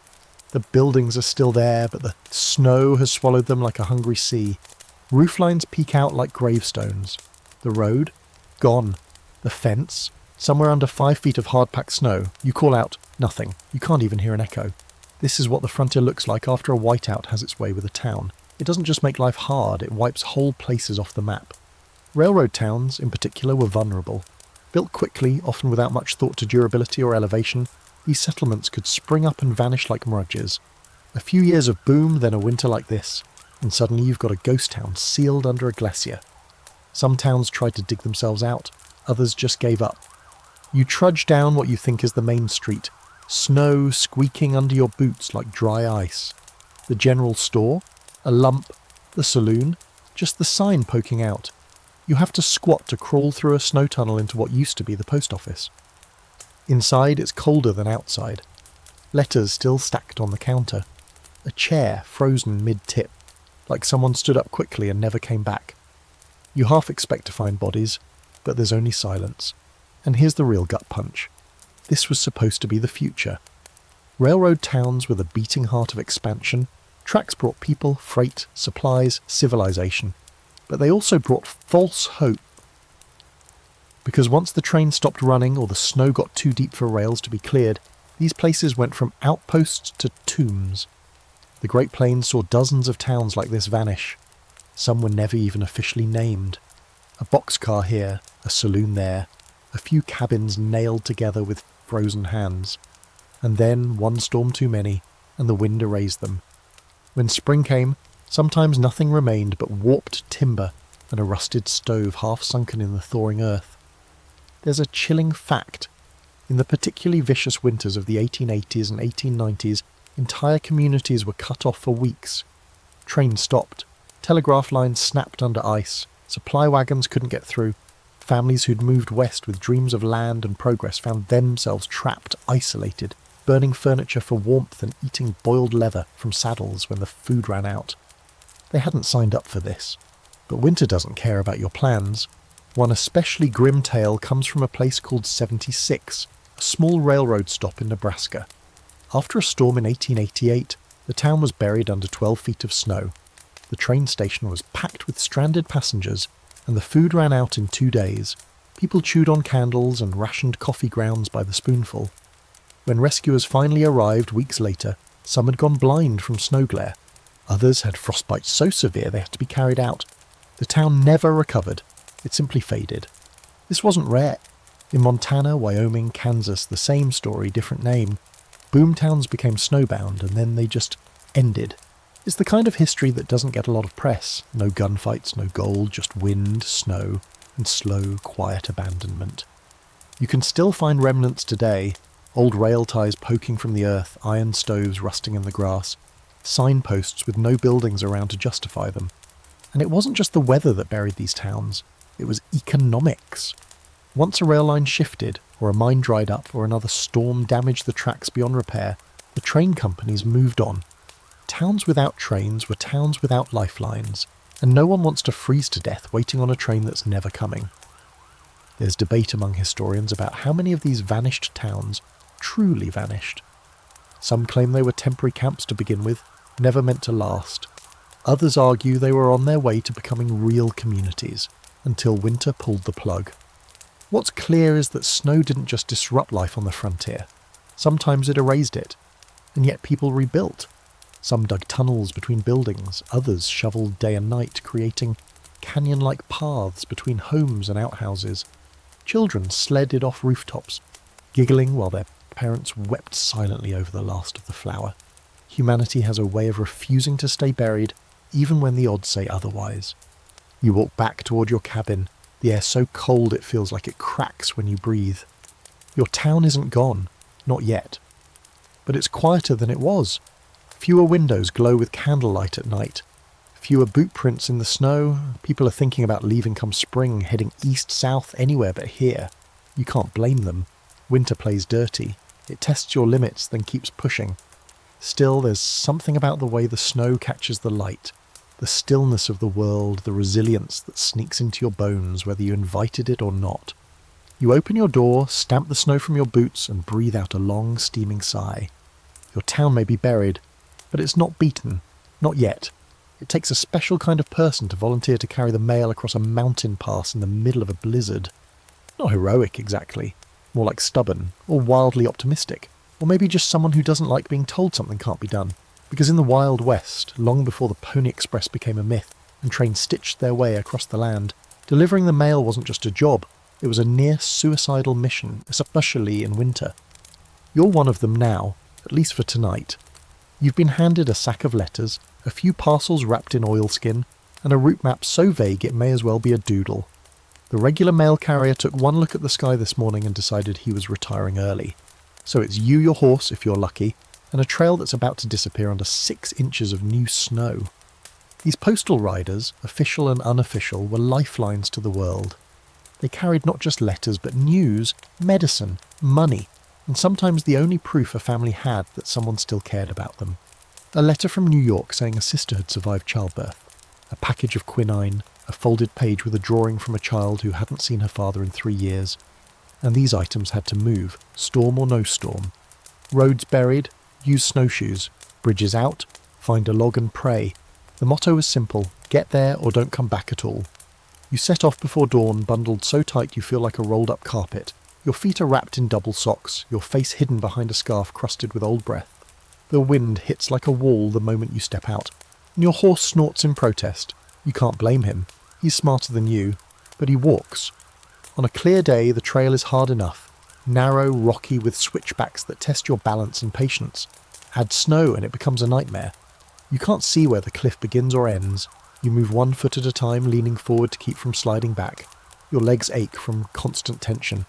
Every time your horse's hoof slips, your heart lurches. And somewhere deep in your coat, the mail rustles, reminding you why you're here. In some places, riders ditched horses entirely and went on foot. They'd strap on long wooden snowshoes, curve their bodies forward like human ploughs, and push through snow that came up to their chest. Some carried walking sticks, others used poles to test for hidden creeks, or the sudden drop of a snow-covered ravine.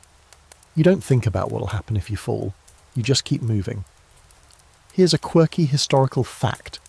Some mail carriers in the Sierra Nevada carried their deliveries on toboggans, wooden sleds piled with wrapped letters and tied shut with leather thongs. They'd slide downhill like wild men, steering with their boots and hoping not to fly off a ledge. It sounds ridiculous. It was ridiculous. But it worked, most of the time, and when it didn't, well, they named passes after the ones who didn't make it. Mail routes varied wildly. In some regions they were run by the government. In others, private companies filled the gaps. Small operations with names like Snowline Express or Winter Freight Coat, most of which disappeared as fast as they formed. The carriers were often loners, rough around the edges, fiercely private. Some were women, some were old soldiers, some were just people who knew the trail better than anyone else and weren't afraid of a little snow, or a lot. The record for one of the longest winter mail routes goes to a man named John Snowshoe Thompson, a Norwegian-American legend who carried mail between California and Nevada for 2 decades using homemade skis. He'd travel 90 miles round-trip over mountains in 4 days, with no compass, no map, and barely a trail to follow. He didn't get paid for years. He just did it, because someone had to do. Historians still argue whether people like Thompson were anomalies or examples of what regular frontier life demanded. Some say he was extraordinary, others claim there were dozens like him, unsung, unpaid, nearly frozen to death, but dependable as sunrise. Maybe both are true. What's certain is that without people willing to strap a leather sack to their backs and walk into the storm, entire towns would have vanished from memory. You keep going, your scarf is wet with melted frost. Your fingers don't feel like they belong to you anymore. Somewhere behind you the sun is falling, though you can't see it.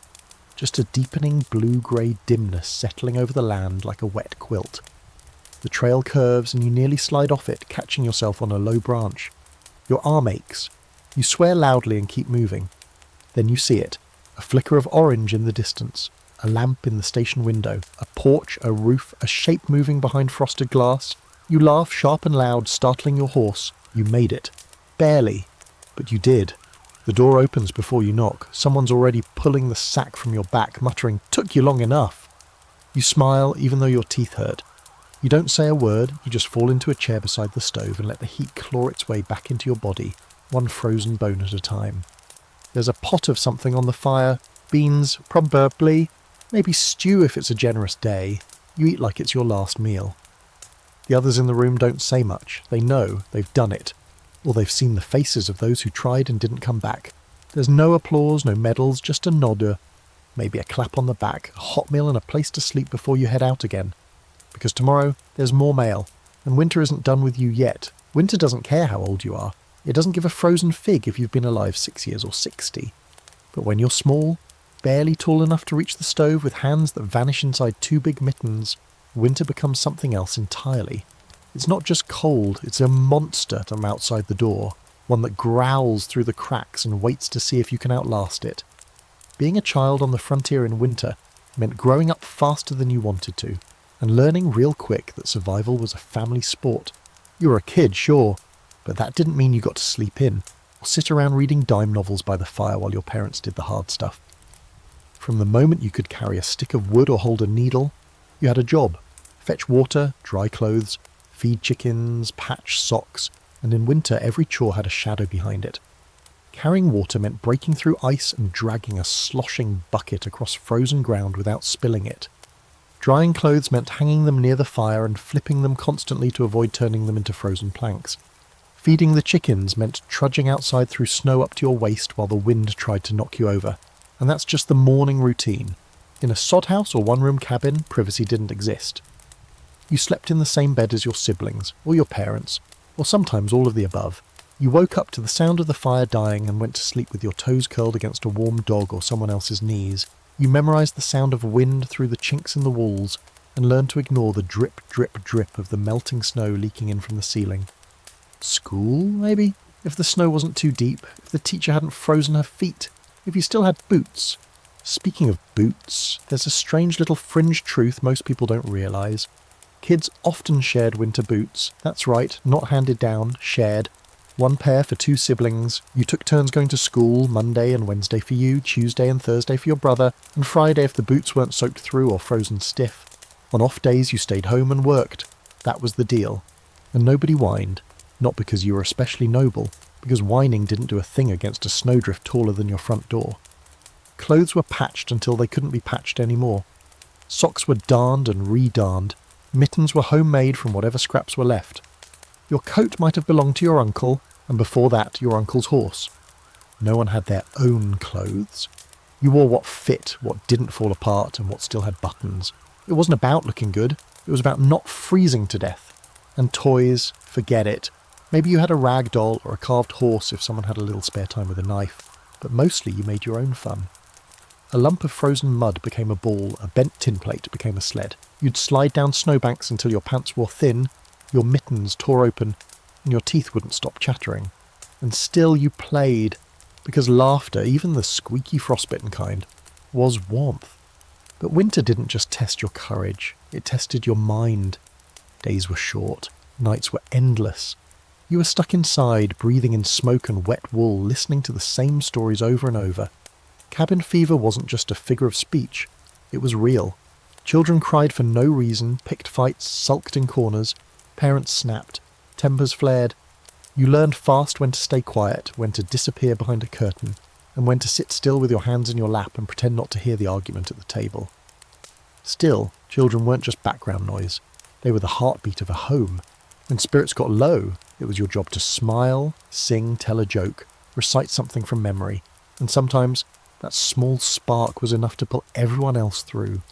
You'd sit near the stove, telling riddles, making up games, or listening to your mother read from the Bible or an old letter she'd memorized. And you didn't need much, just a flicker of light, a warm dish of something thick and salty, and the knowledge that someone in the room would pull you closer if you started to shiver. Here's one of those odd debated truths from the frontier. Were kids actually more resilient, or just better at pretending? Some scholars argue that frontier children were tougher, hardened by a world that gave them no other option. Others say they simply internalized the hardship, carried it quietly, and dealt with the consequences as adults. Fear of silence, hoarding food, waking up in a sweat from dreams of snow. The answer probably depends on the child. But either way, survival meant growing up with frost on your lashes and grit in your bones. There are diary entries from mothers that speak to this heartbreak. Notes about sewing mittens for children who outgrew them midwinter, about crying over frozen porridge because there wasn't enough to fill all the bowls, about listening to coughs in the dark and wondering if it was just the cold air, or something worse, influenza, pneumonia, whooping cough. These didn't take snow days. If a child got sick in winter, you prayed hard and hoped their body had more fight left than the firewood pile. And still there were moments of joy, of wonder. Kids staring out at icicles like chandeliers, or building snow forts until their fingers turned red, lying under buffalo robes while a storm rattled the windows and pretending it was just thunder, watching a rabbit hop across a snowfield and calling it magic. The world was brutal, but to a child's eyes, it was also endlessly fascinating. Tonight, you're curled up beside the fire, a little hand in yours. Maybe it's your son, your daughter, a sibling. They're fast asleep, breathing slow, their cheeks pink from the cold and the effort of staying alive another day.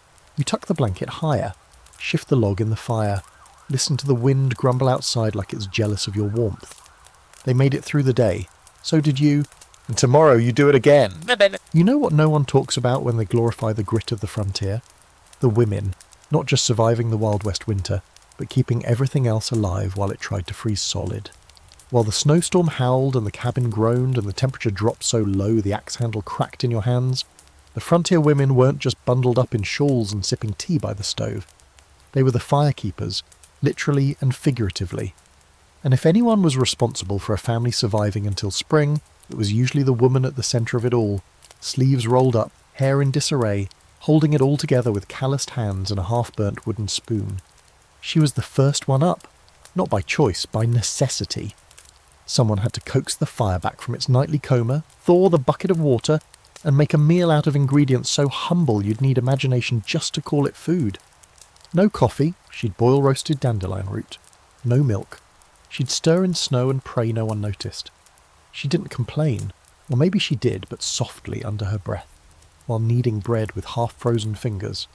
Laundry in winter, a nightmare in slow motion. First break the ice in the water barrel, and then heat the water if you had wood to spare, and scrub clothes by hand, outside while your hands went numb. Then hang them out, where they froze into stiff, sad ghosts flapping in the wind. And if it snowed, well, you started over.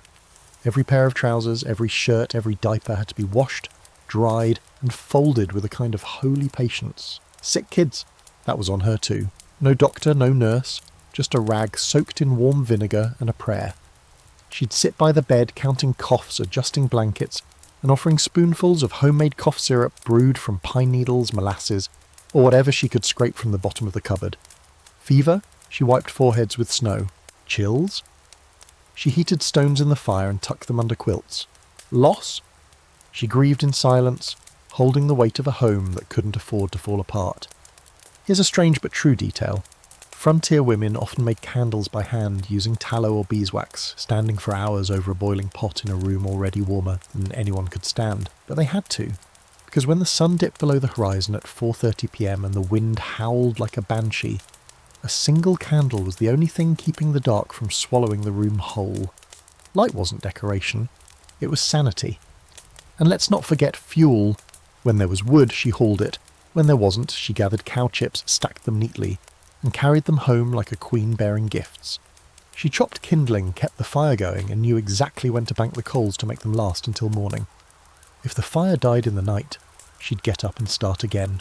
No sighing, no heroic speech, just quiet motion, like muscle memory passed down from 1,000 other women who knew better than to wait around for rescue. There are stories, real ones, of women giving birth alone during winter storms while their husbands were trapped miles away by snowdrifts. One hand gripping the edge of the bedpost, the other catching her own child, then cutting the cord with a knife still warm from the fire, swaddling the baby in whatever fabric hadn't frozen stiff, and getting up the next morning to make biscuits like nothing had happened. Is that romantic? Not at all, it's terrifying, but it happened over and over again. There's a popular debate in frontier scholarship. Were these women pioneers in the sense of trailblazing strength and resilience?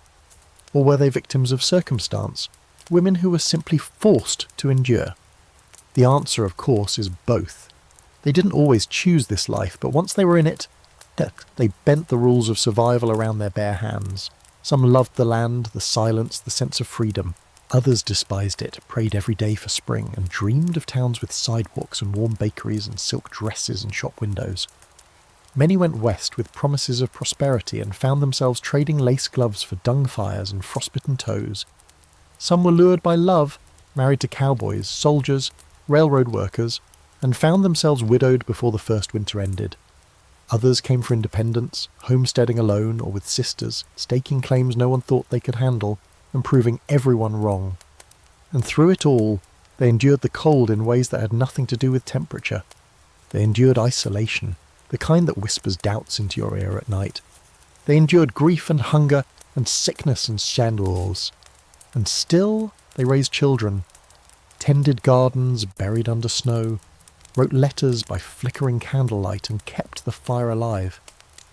Here's one of those little-known fringe facts. Some frontier women, especially those in remote areas, wrote daily journals not for themselves, but for someone in the future, a future daughter perhaps, or a stranger, anyone who might one day read the words and know, I was here, I endured, this is what it took. Those journals are gold now, snapshots of strength written in elegant cursive, stained by candle smoke and softened at the corners by cold hands. Tonight, you sit beside one such woman. Her hands are chapped, her apron stained, her hair pulled back in a bun that's loosened with the day's labour. She doesn't look heroic. She looks tired. But when the wind rattles the windows and the fire flickers low, she doesn't flinch. She reaches for the poker, stirs the embers, and adds another log. Then she returns to mending a shirt, humming something soft, steady, old. The house is warm, barely. The kids are asleep, and for now, that's enough. Tomorrow she'll rise before the sun and do it all again. Because out here, she's not just surviving the cold, she's keeping everyone else from freezing. You've made it through a dozen storms, countless frozen nights, a few questionable meals involving flour, lard, and wishful thinking. But nothing prepares you for this storm. The one they'll talk about for generations, the one that comes in so fast, so wild, it doesn't just knock you down. It rewrites the rules. It's January 12th, 1888. The Great Plains, and the day starts off like a gift. Morning comes warm, almost suspiciously so. The kind of warmth that makes you squint at the sky and wonder what it's up to. Kids walk to school without coats, cheeks flushed from actual sunlight for the first time in weeks. Farmers decide it's a good day to check fences or haul hay. Inside one-room schoolhouses scattered across Nebraska, South Dakota and Minnesota, teachers roll up their sleeves, crack open windows, and let the rare winter breeze stir the stale air. It's a false spring, a trick, a setup. By mid-morning the sky changes. Fast. The wind picks up, birds vanish, the light goes grey. And then it hits, without warning, without grace. A wall of snow, driven by wind so fierce it feels like being slapped by frozen hands.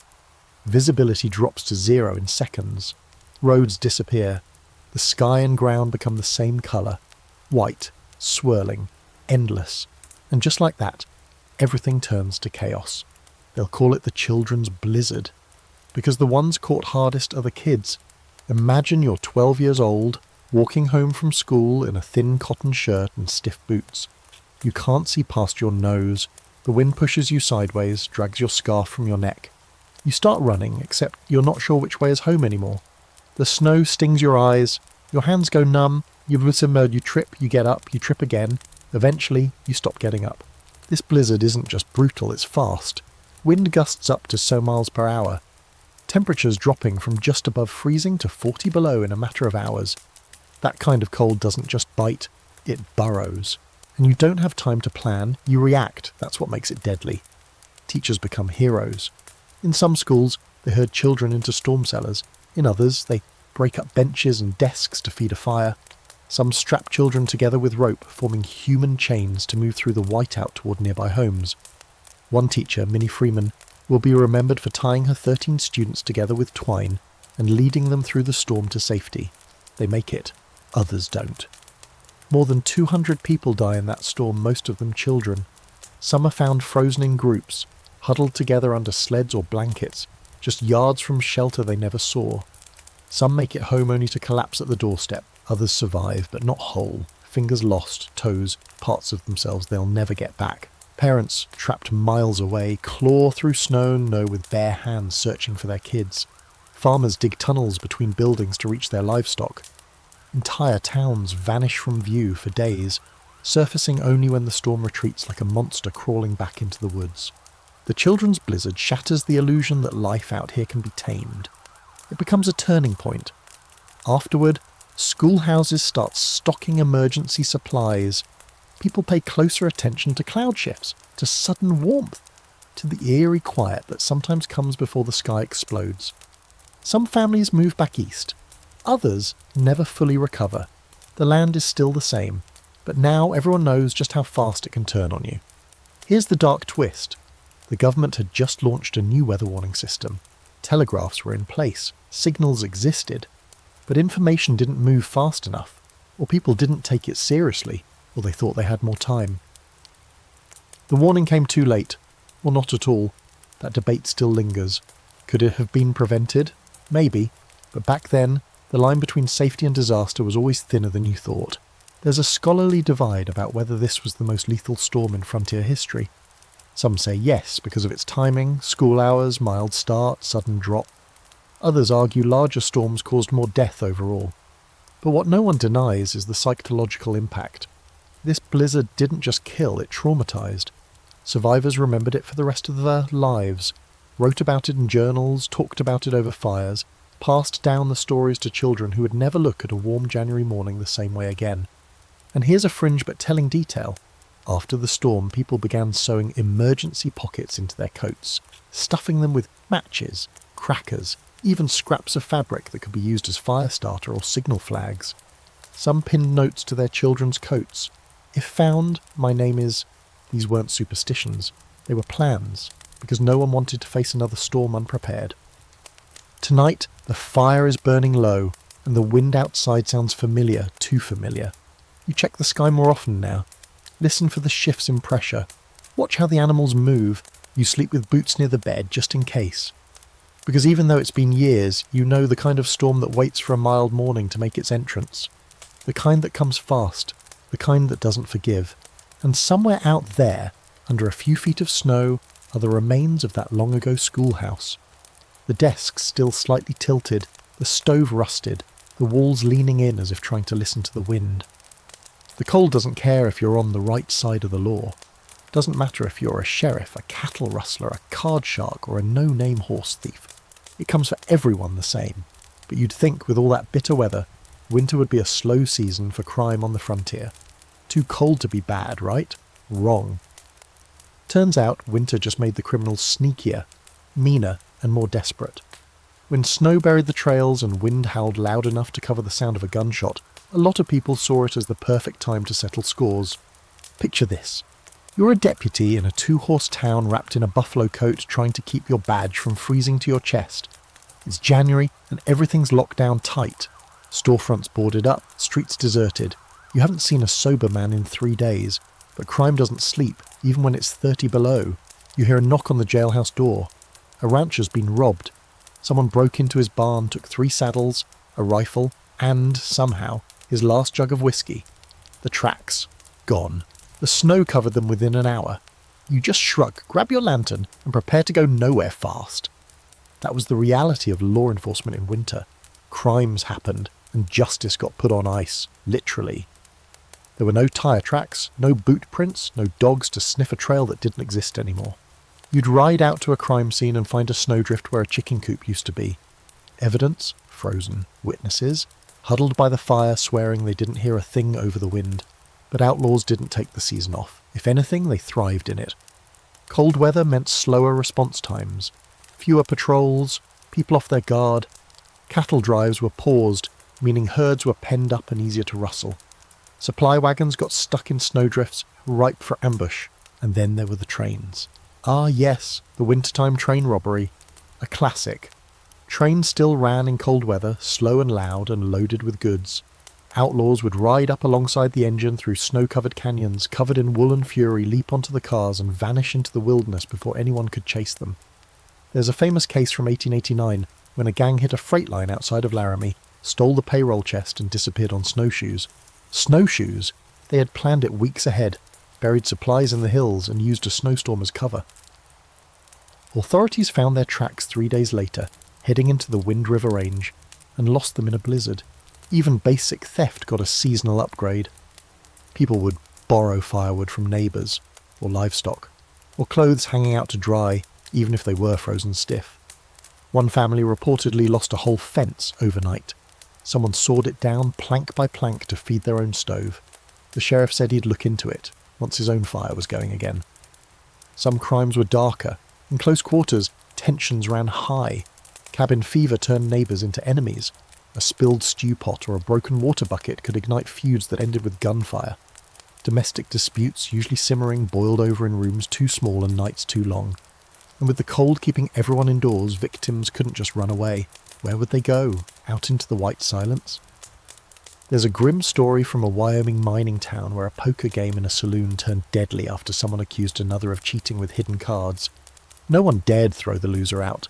It was 20 below outside, and tossing a man into that kind of cold was the same as a death sentence. So they let him stay. 2 hours later, he shot the winner in the back. The local paper called it murder delayed by mercy. Even jails had problems. Old wooden cells weren't insulated. Prisoners could die of exposure in a single night if the stove went out. So sheriffs had to decide, keep the fire going for the man who tried to burn down the livery stable, or risk frostbite lawsuits, assuming anyone survived to sue. In some towns, criminals were housed in the sheriff's own home for the winter. You'd eat stew next to the man who held up your cousin last July. Frontier justice had its limits, and those limits were heavily influenced by wind chill. Still, people found creative solutions. Some towns hired extra watchmen during the cold months, not for their detective skills, but because they could withstand long hours on foot patrol in bitter weather. Think of them as walking ice blocks with badges. Others set traps, literal ones, false barns with locked doors and empty stalls, or baited goods left out in the open, just to see if someone took the risk. You had to get clever. Winter wasn't just about strength, it was about outsmarting the cold and your enemies. There's a fringe fact you might not believe. Some outlaws waited for winter to commit their crimes because they knew people would be too tired, too cold, or too snowed in to chase them. One gang even sent a fake telegram during a storm, luring the town marshal 10 miles out into the hills with a made-up report of trouble, then robbed the general store while he was gone. By the time he made it back, the store was empty, the safe cracked, and the gang had left nothing behind but boot prints in the snow, quickly vanishing under falling flakes. Historians argue about whether winter crime rates were actually higher. Some say yes, desperation makes thieves out of otherwise honest men. Others believe there were fewer incidents, but the ones that did happen stuck in people's memories because of the conditions. Either way, everyone agrees, winter changed the game, outlaws got bolder, lawmen got colder, and the line between survival and sin got real blurry. So tonight, as you latch the door and check the lock on the storage chest one more time, you glance out into the snow. It's quiet, too quiet, and you remember, cold slows the law, but it doesn't stop trouble. It just makes it quieter, quicker, colder, the kind of trouble that leaves no trail behind. The ground is frozen solid, like iron beneath your boots. The wind scrapes across the prairie like a knife, and in your arms, wrapped in your last clean blanket, is someone you love, gone cold, gone still. Death on the frontier in winter was never gentle. It didn't pause to let you mourn properly, or to give you time to prepare. It came fast, cruel, and unrelenting. And when it did, it brought with it one brutal, nearly unthinkable problem. You can't dig a grave in frozen ground. You try, you gather tools, maybe a pickaxe if you're lucky, a shovel if it hasn't split from the cold. You walk out to the spot you'd chosen last summer, now buried under snowdrifts and sheathed in ice, and you start chipping. The first swing of the pickaxe bounces off like you're hitting stone. The next one leaves a spark. Your hands are numb within minutes. Your breath fogs and freezes in your scarf, and all the while the body waits. Back in the house, covered, cold, silent. This is one of those things no one tells you when they write romantic tales about homesteading or paint pictures of the noble cowboy life. They don't talk about the part where you can't bury your dead until the thaw, so you find other ways. Grief turns to practicality, desperation becomes routine. Some families kept the bodies in sheds, wrapped in tarps or canvas, propped upright like eerie mannequins. Others buried them in snowbanks until spring, hoping the animals wouldn't get to them. A few resorted to storing the dead in cellars, root houses, even under porches packed in ice like meat. They didn't want to, but they had no choice. And here's a strange, disturbing truth from the historical record. In some regions, they had marked the temporary burial sites with sticks or rocks, so they could dig later. Entire little cemeteries existed like this, above ground, eerily quiet. A body under each mound of snow, waiting. Funerals, if you had one at all, were hurried affairs. No long eulogies, no polished pine boxes. Just family, sometimes a neighbour or two, heads bowed against the wind, hats off despite the bitter cold. A prayer muttered between chattering teeth. A hymn sung in voices hoarse from smoke and sorrow. And then, nothing. Back inside, back to surviving. You might think this was rare, some fringe issue that only the most remote outposts faced. But you'd be wrong. In places like Montana, Wyoming, and the Dakota Territory, this happened every winter. Diaries mention it with quiet resignation. We lost Mary, too cold to bury, we'll try again come March. Just a line or two, no tears on the page, but the pain is there under the ink. There's a story out of Kansas, from the winter of 1873, about a man who lost his wife and infant daughter in a house fire caused by a stove accident. He spent 3 days trying to dig a grave, blistering his hands until they bled before giving up. He wrapped them in muslin and stored them in the root cellar next to the potatoes.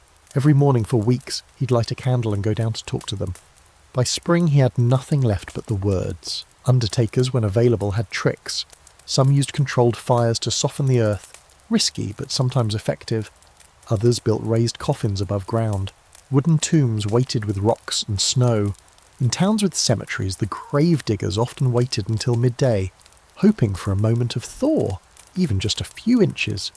They worked in shifts, coats stiff with frost, pausing only to warm their hands on the steam rising from the freshly exposed soil.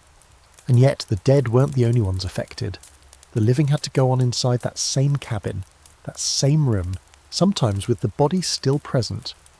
Imagine a mother cooking stew while her son's form lay under a blanket just a few feet away. A father reading by firelight, glancing up now and then at the bundled shape in the corner. It did something to people, quieted them, aged them, hardened them in ways they didn't speak of, even years later. Historians debate how common these practices were, whether most people truly had to keep the dead close or if it was the exception. But the evidence is there. Letters, memoirs, forgotten burial logs. More than one scholar has pointed out that some of the frontier's springtime epidemics may have been worsened by improper storage of the dead in winter. Grief and sanitation were often at odds. Survival took precedence over ceremony, but for all the cold cruelty of it, there were moments of grace. Families still tried to honour the lost. They stitched burial clothes from their best scraps. They lit candles. Some even carved tiny markers from firewood, crosses, hearts, and initials burned with hot irons. Not because they had to, but because they needed to believe that death, even in winter, deserved dignity. Tonight the wind scratches at the door again. You've seen it take people. You've heard the silence it leaves behind. You pull your blanket tighter and glance toward the far side of the cabin, where someone you once loved still rests beneath a heavy quilt. You've done what you can.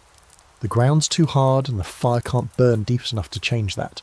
So you wait for warmth, for spring, for the thaw that will finally let you say goodbye.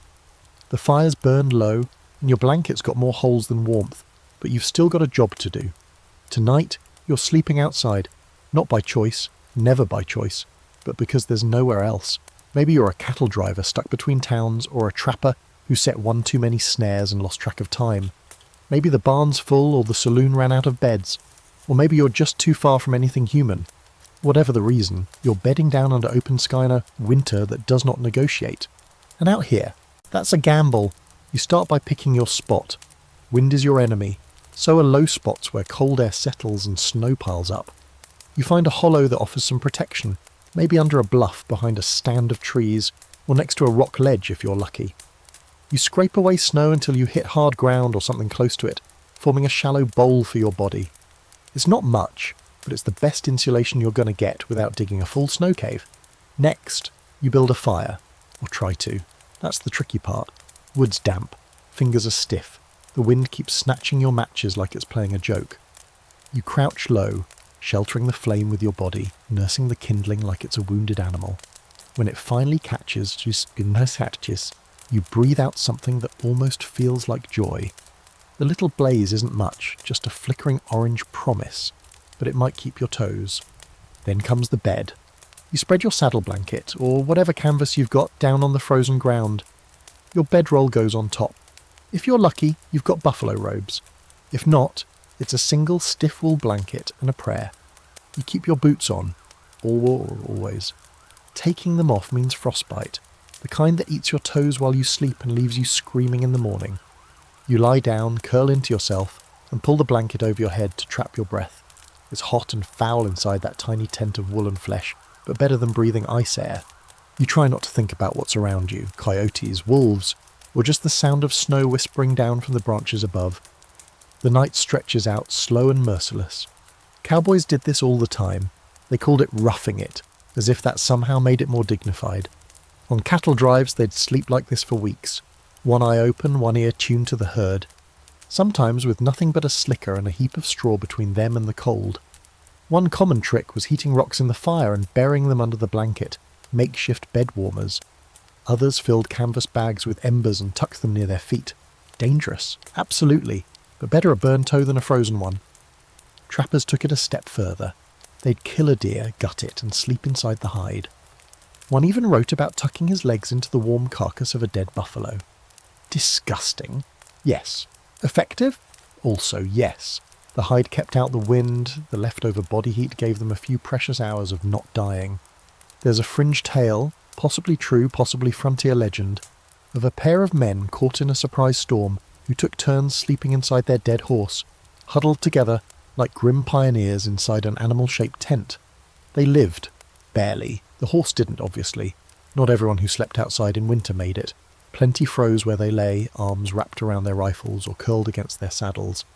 Some were found half buried by snow, eyes open, skin pale as moonlight. Others were never found at all, their bodies claimed by drifting snow and passing time. And yet, they kept doing it! Because when you're 30 miles from the nearest town and the storm moves in before sundown, there's no other choice. Here's a debated bit of history. Some scholars argue that people in the Wild West underestimated the cold, that they took more risks because they didn't fully understand hypothermia. Others believe they understood it all too well, but they didn't have alternatives. When the barn was full, when the trail was too long, when the cabin was still a day's ride away, They slept where they fell and hoped the sun would rise before the frost finished its work. Tonight, you're trying not to shiver. Shivering is good, they say. It means your body's still trying. It's when you stop shivering that things get bad. You curl tighter, willing your heart to stay strong, your limbs to stay yours. You think about warm places, about fires and thick quilts and mornings when your breath doesn't form clouds in the air. You picture the sun, you imagine spring. The fire flickers low, the stars are sharp and distant. The world is still and brutal, but you're still breathing. And out here, that means everything. You've heard it before, some version of it anyway. The animals always know. Folks on the frontier didn't have Doppler radar, or forecast maps, or friendly meteorologists pointing at low-pressure systems on a chalkboard. What they had were instincts, observation, and animals. And over time, they learned, if you really want to know when a storm's coming, don't watch the sky. Watch the chickens, or the cows, or the horses, or the dog curled up in the corner who hasn't moved in 3 hours and just gave the wind a side-eye like it owes him money. Animals could feel winter shift long before humans noticed. Cattle would group tighter than usual, bunching up near windbreaks, snorting into each other's flanks to trap heat. Horses paced or got restless, snorting more, tugging at tethers, sensing pressure changes in their bones. Dogs would dig deeper into hay piles or bark at nothing. Even barn cats, those aloof little freeloaders, would suddenly vanish, curling themselves into corners where cold couldn't reach. You noticed these things. Everyone did. You had to. Because out here, your survival sometimes came down to what your animals did, not what anyone said. Livestock weren't just meat on hooves. They were walking thermometers, barometers, and sometimes weather prophets. Chickens would roost early, wings twitching, feathers puffed up twice their size. Pigs would burrow into mud and straw deeper than usual. If everything got too quiet outside, if even the crows stopped shouting, you knew you were in for something nasty. Stillness meant something was brewing. It wasn't just about weather warnings, though. You needed these animals to live through the winter. Cows for milk, horses for hauling, chickens for eggs. Lose them and your family might be next. So frontier folks became reluctant experts in winter animal care. It wasn't fancy, it was survival. First, shelter. Not every homesteader had a proper barn, so you built what you could. A lean-to, a dugout, a structure made from sod, timber and desperation. You stuffed cracks with straw, lined walls with buffalo hides if you were lucky. The goal wasn't comfort, it was keeping the wind out and the animals breathing. That was enough. Feeding them? An ongoing battle. In the warmer months you prepared. Cutting hay, stacking it, drying it, stuffing it into barns like edible insulation. But winter had a funny way of stretching long, and supplies stretching thin. You rationed. You got creative. Some fed animals sawdust soaked in molasses. Others boiled barley or leftover grain mash. If hay ran out, you'd haul tree branches for goats to nibble or chop up bark. Horses sometimes got fed dried corn husks mixed with old flour. It wasn't ideal, but it filled a belly. Water was worse. Buckets froze. Troughs turned to solid ice slabs. Every morning someone had to go out and crack the ice, or haul boiling water from the stove, one steaming bucket at a time. Some folks dug wells in the barn just to avoid the daily freezing ritual. Others resorted to melting snow in kettles, which sounds fine until you realise how much snow it takes to fill one pot, and how fast that pot empties when 20 heads are waiting to drink. One trick that spread like whispered gospel: insulating water buckets with thick blankets, or wrapping them in horsehair rope. A crude thermos. Sometimes it bought you an hour, sometimes less, but every drop mattered, and the animals got kept sick too. Colic, hoof rot, frostbite on ears and tails. A cow with pneumonia wheezes like a haunted accordion. A horse with frozen hooves might never walk right again. You became a vet by necessity, making poultices from pine pitch, cleaning wounds with homemade whiskey, rubbing frostbitten skin with warmed bear grease. Some worked, some didn't. You tried anyway. Here's a curious fringe detail. People used to fit chickens with tiny knitted jackets during particularly brutal winters. Not a joke. Real frontier families stitched little garments out of scrap yarn, burlap, even sock cuffs, to keep their birds from freezing solid. And it worked more often than you'd think. You haven't lived until you've seen a coop full of chickens pacing around in what looks like hand-me-down sweaters. And then there was the emotional toll. These animals weren't just tools, they were part of the family. Kids named them. Adults whispered to them during lonely nights, when an old draft horse died during a whiteout. There were real tears. When a stubborn nanny goat huddled up next to a newborn calf to share warmth, you couldn't help but see something sacred in it. Survival out here wasn't a solo act. Everyone, 2 legs or 4, carried the weight.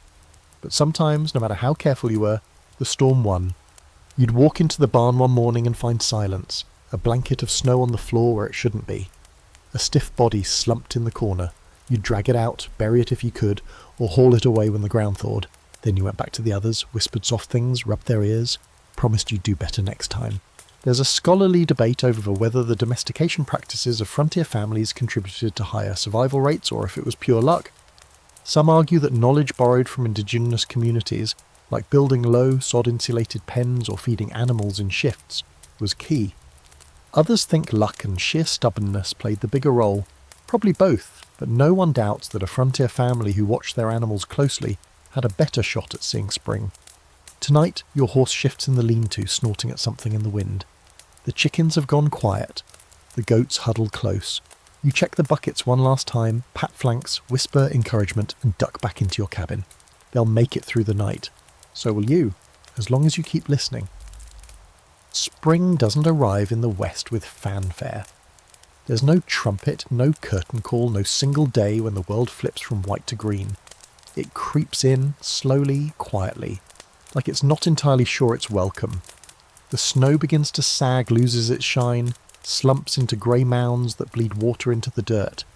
You hear drips before you see them.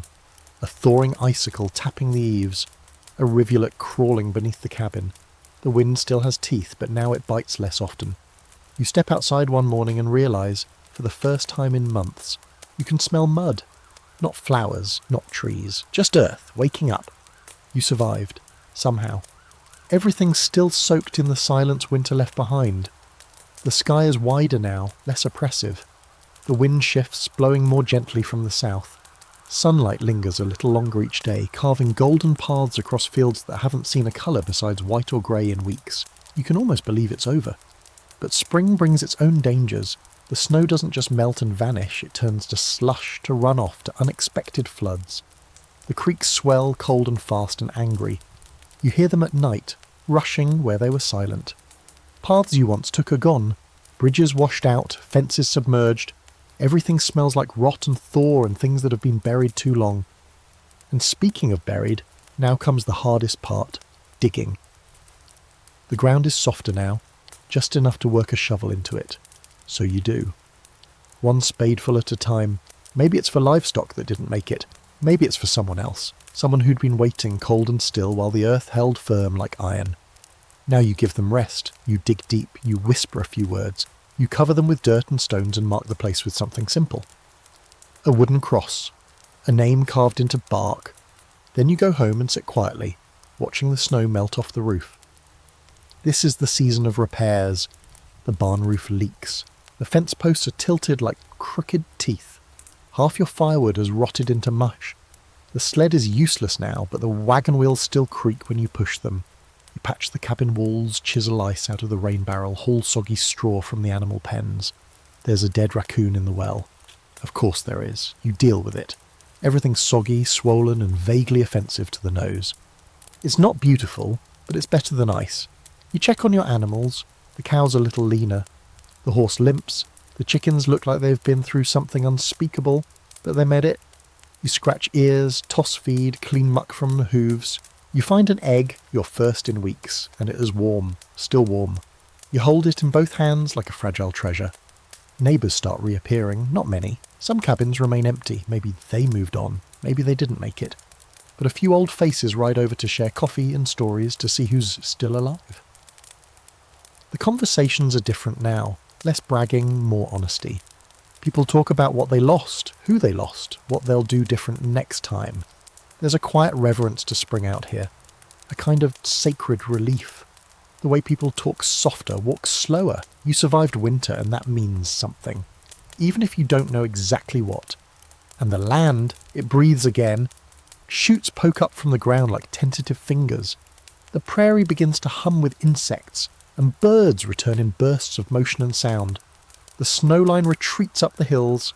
You shed a layer or two, stretch your arms in the sun, and maybe, just maybe, you laugh. Here's a fringe detail you probably wouldn't expect.